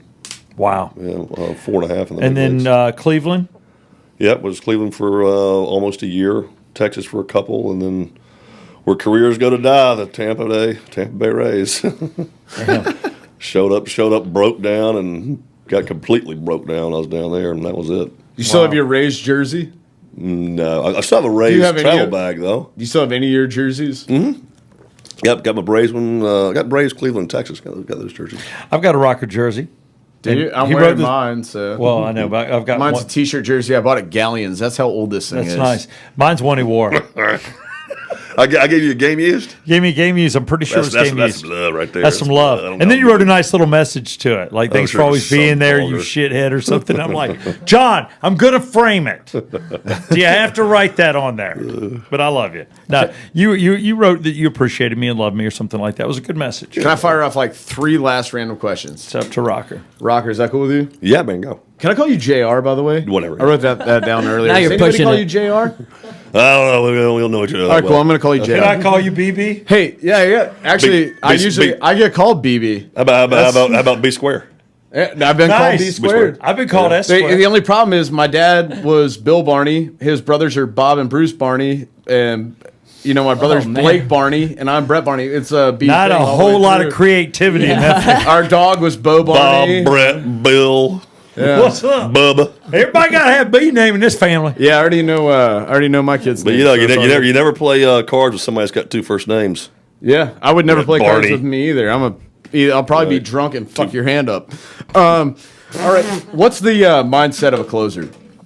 Because I've been around baseball my whole life. Like since I was 3 years old, I started playing, and when I was 13 years old, I started umpiring. From umpiring, I've done everything that's not professional or college. I've done perfect game. I've had guys throwing 99 in my face, scouts all around me. Stuff. Yeah, who gives a shit? But you threw harder than that.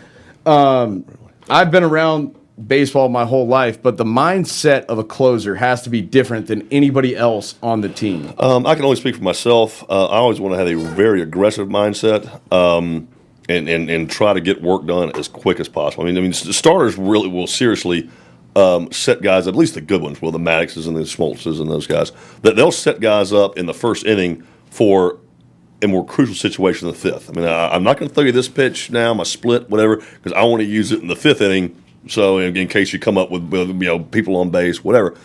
Closer, I want to get you out in 3 pitches or less if I can, which I didn't do very often because I was a strikeout pitcher.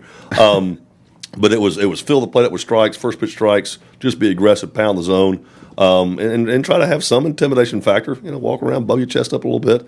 Some hitters will be like, fucking clown. You really think you scare me?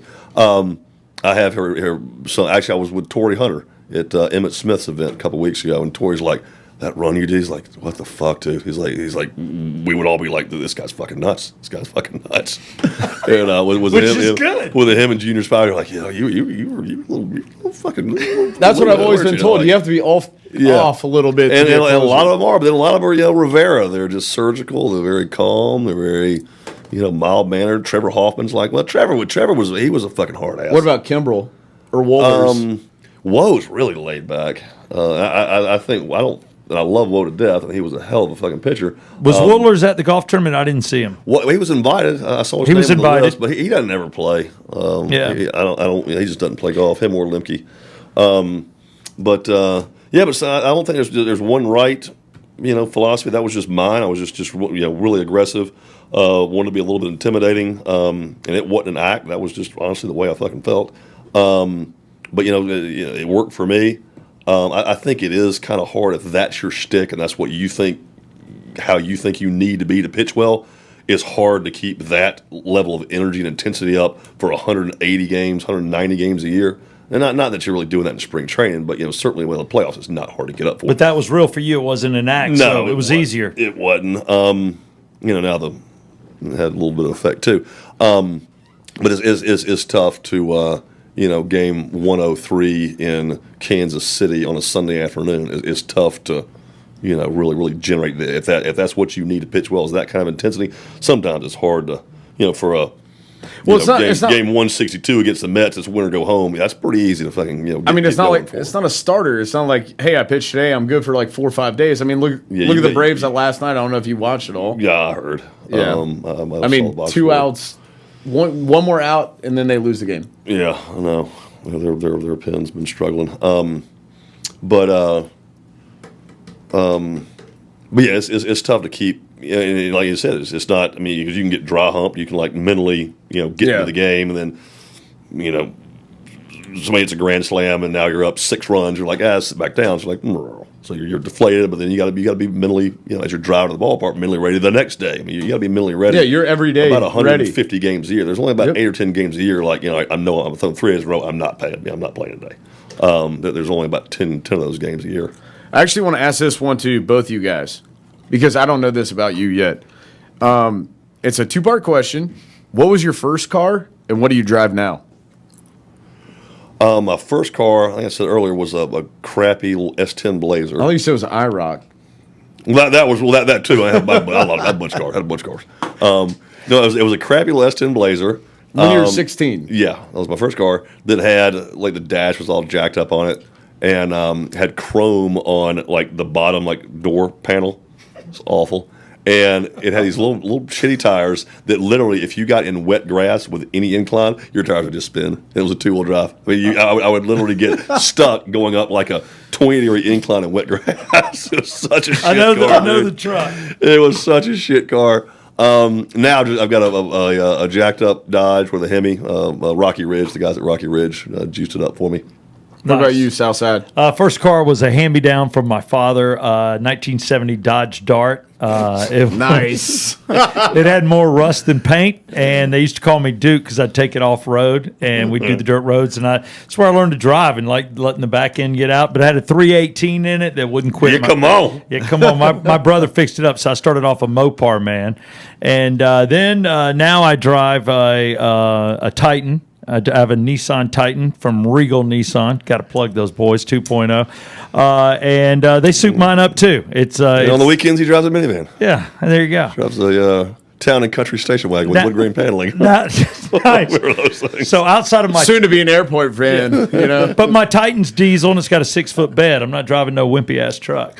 I would ask you, what's the best car you ever totaled? Because I know you and I totaled cars. Mine was a Nissan 280Z, 1983, red T-tops, and I hit a brick mailbox doing about 70. All I ever totaled was that Vet. The Vet? Yeah. Matter of fact, when John totaled his Vet, I got a chance to go out there and see that, and that was a crazy accident. Mm-hmm. We're lucky to have you on that one. You went up under a flatbed truck, ran right over the freaking hood. Yeah. The traction control.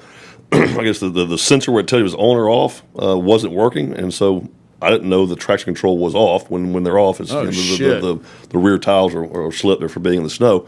I was going about 75, 80 miles an hour on 400 and just went to change lane. That thing started to fishtail and went right up under a flatbed. Dude, and it was brutal. I mean, we're lucky to have that car was free because I was doing some advertising for Tom Jumper Chevrolet, and they had ordered me a Z06. It hadn't come in yet. I'd already done like 2 or 3 commercials. Like, just take one of our cars off the lot. One of used cars, just take it. And we feel kind of bad. It's been 6 weeks now, and you've done. So 2. You just took a car. I just handed them, and I called Mike Raines up. Maybe a week later. I haven't heard that like, before. Mike, a little problem with your car there. And he's like, well, just drive it on back. I'm like, no, you don't want to drive this thing anywhere. I want you to go ahead and sit in a tow truck. Yeah, it was definitely bad. My other one, I totaled on Baker Street and Peachtree. Hit the pole. Matter of fact, you can still see the scratches on the pole because I got locked into it. But I totaled our brand new '96 Rock Denali. Just killed it. Probably came out of your paycheck. Yeah. Well, actually, it didn't come out of my paycheck, but had it not been for that, and I hit that, dude. I hit it so hard that the light, because I hit a light pole, the light came down 3 seconds after the accident and shattered the windshield. Oh, shit. So you think it's over, and my collarbone's broken and my wrist is broken. Turn his, you got to see this. And then all of a sudden the glass comes in my face. I'm like, anything else going to happen to me right now? All right, broken windshields. You guys got to see this. Well, while you're looking this up, can I ask you what's the nicest car you've ever owned, in your opinion? Ooh, I think I know. I want to hear what he says. I love that. I've had a Ferrari 360. That was nice. I only had that for like a year though. I love that damn Dodge Viper. I knew it. Yeah, I knew he was going to name the Viper. That thing was so freaking fast, dude. He had the Viper, and I was like, no, John, I'm not riding with you. Was it blue with the white stripes? No, it was the second year after they changed the colors. Black. It was black on gray. No, after they changed that body style. God, It but was that the Viper. new body The style. torque on those things are insane. 650 horses, 0 to 60 like 3.8 seconds. And I forget who you were letting drive it at the time, but I was behind them, and they just hit it, just a little bit, and they spun it because you could spin that thing. In a heartbeat. The setup wasn't good. The front was too heavy, the rear was too light, and all that power. That thing would get loose pretty quick. Now the Viper, you had to definitely turn that thing. Turn into the skid. All right, What was check your this best out. car? My best car was a Shelby. I had a 2011 Mustang Shelby. Ooh, nice. With that Crack windshields. Let me see. Dude, I'm riding down 75 in my truck Oh, about 6 months ago. I'm in the left lane, going running 75, 80 miles an hour.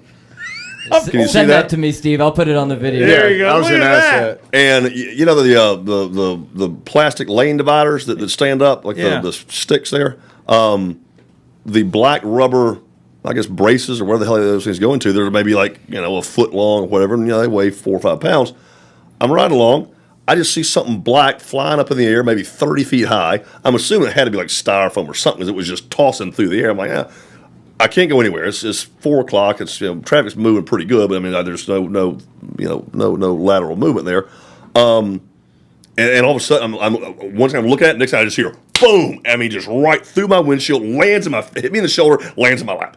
Oh my as God. I'm running 80 down 75 south. You're like, Yeah, seriously. what's in my lap? Dude, I'm all of a sudden, and I'm going to Johns Creek. I drove home like that. Drove all the way home. You're like, 20, damn it. 20 miles. Just looking just through a hole in my windshield. Felt nice. Glass probably, a little everywhere. breeze. Yeah, I got to turn the AC off, save a little gas. But seriously, dude, who does that happen to? Does that happen to anybody? Never had heard of that. All right. Once again, I can't even sue anybody. I'm glad you're okay, but that could have killed anybody. It would have killed a normal man, not you. Well, I mean, You got a plastic thing in your thing lap. it hit me in the head, and there was a dent in that thing. God dang. I will tell. Just to close this up, Brett. Are you a Georgia fan? You're Alabama. I went to Alabama. Just messing. Roll Tide, baby. I wasn't going to mention that to John. I live in Athens, so there you go. By the way, that was your chance just to not cause problems on the show. But now we know you graduated before from Alabama. Before you close it, can I ask one quick God, question? go ahead. That's one easy. last one. What? Do you guys agree that toilet paper is the greatest invention ever? Well, yeah. I did not see that one coming. Outside of my hand, a rock, or a pine cone, yeah. No, like seriously, think about it. You For ain't Indian. like 2 seconds. Like toilet paper, that changed the game. I'll give you that, I guess. I just kind of took it for granted, I reckon. Brett, I'm so Wrecked him, damn near killed him. But you won't later today. Maynard. You'll be like, Thank he was God. right. Calling it. From now on, when he goes, I got one more question. Yeah, Cut. that's where we know that. I just want to bring up one last story when you and I were driving to Athens and I ran out That of was gas. great. Rocker and I are going to Athens, and I'm telling him, I'm like, I've told her the story. yeah, we're running on fumes, and I'm like, John, No, your gas gauge was screwed, and you're like, instead of quarter tank, we're like, I'm pretty sure it's wrong, so I'm not really sure. I was like, dude, I'm sure it's fine. Just keep. We're late. Okay, just keep going. Rocker's just keep like, going. go. So we're barreling down 316, sure as shit. Some undisclosed amount of gas we have left. Yeah, so we pull over the side of the road, we're out of gas. Now, John's wearing his jeans, and this was back in the style, our leather black jackets, our jeans, our collared shirts, and really cool loafers. Well, John gets out of the car. nice grease Right lightning. in a puddle. And he steps in mud. Fucking mad, dude.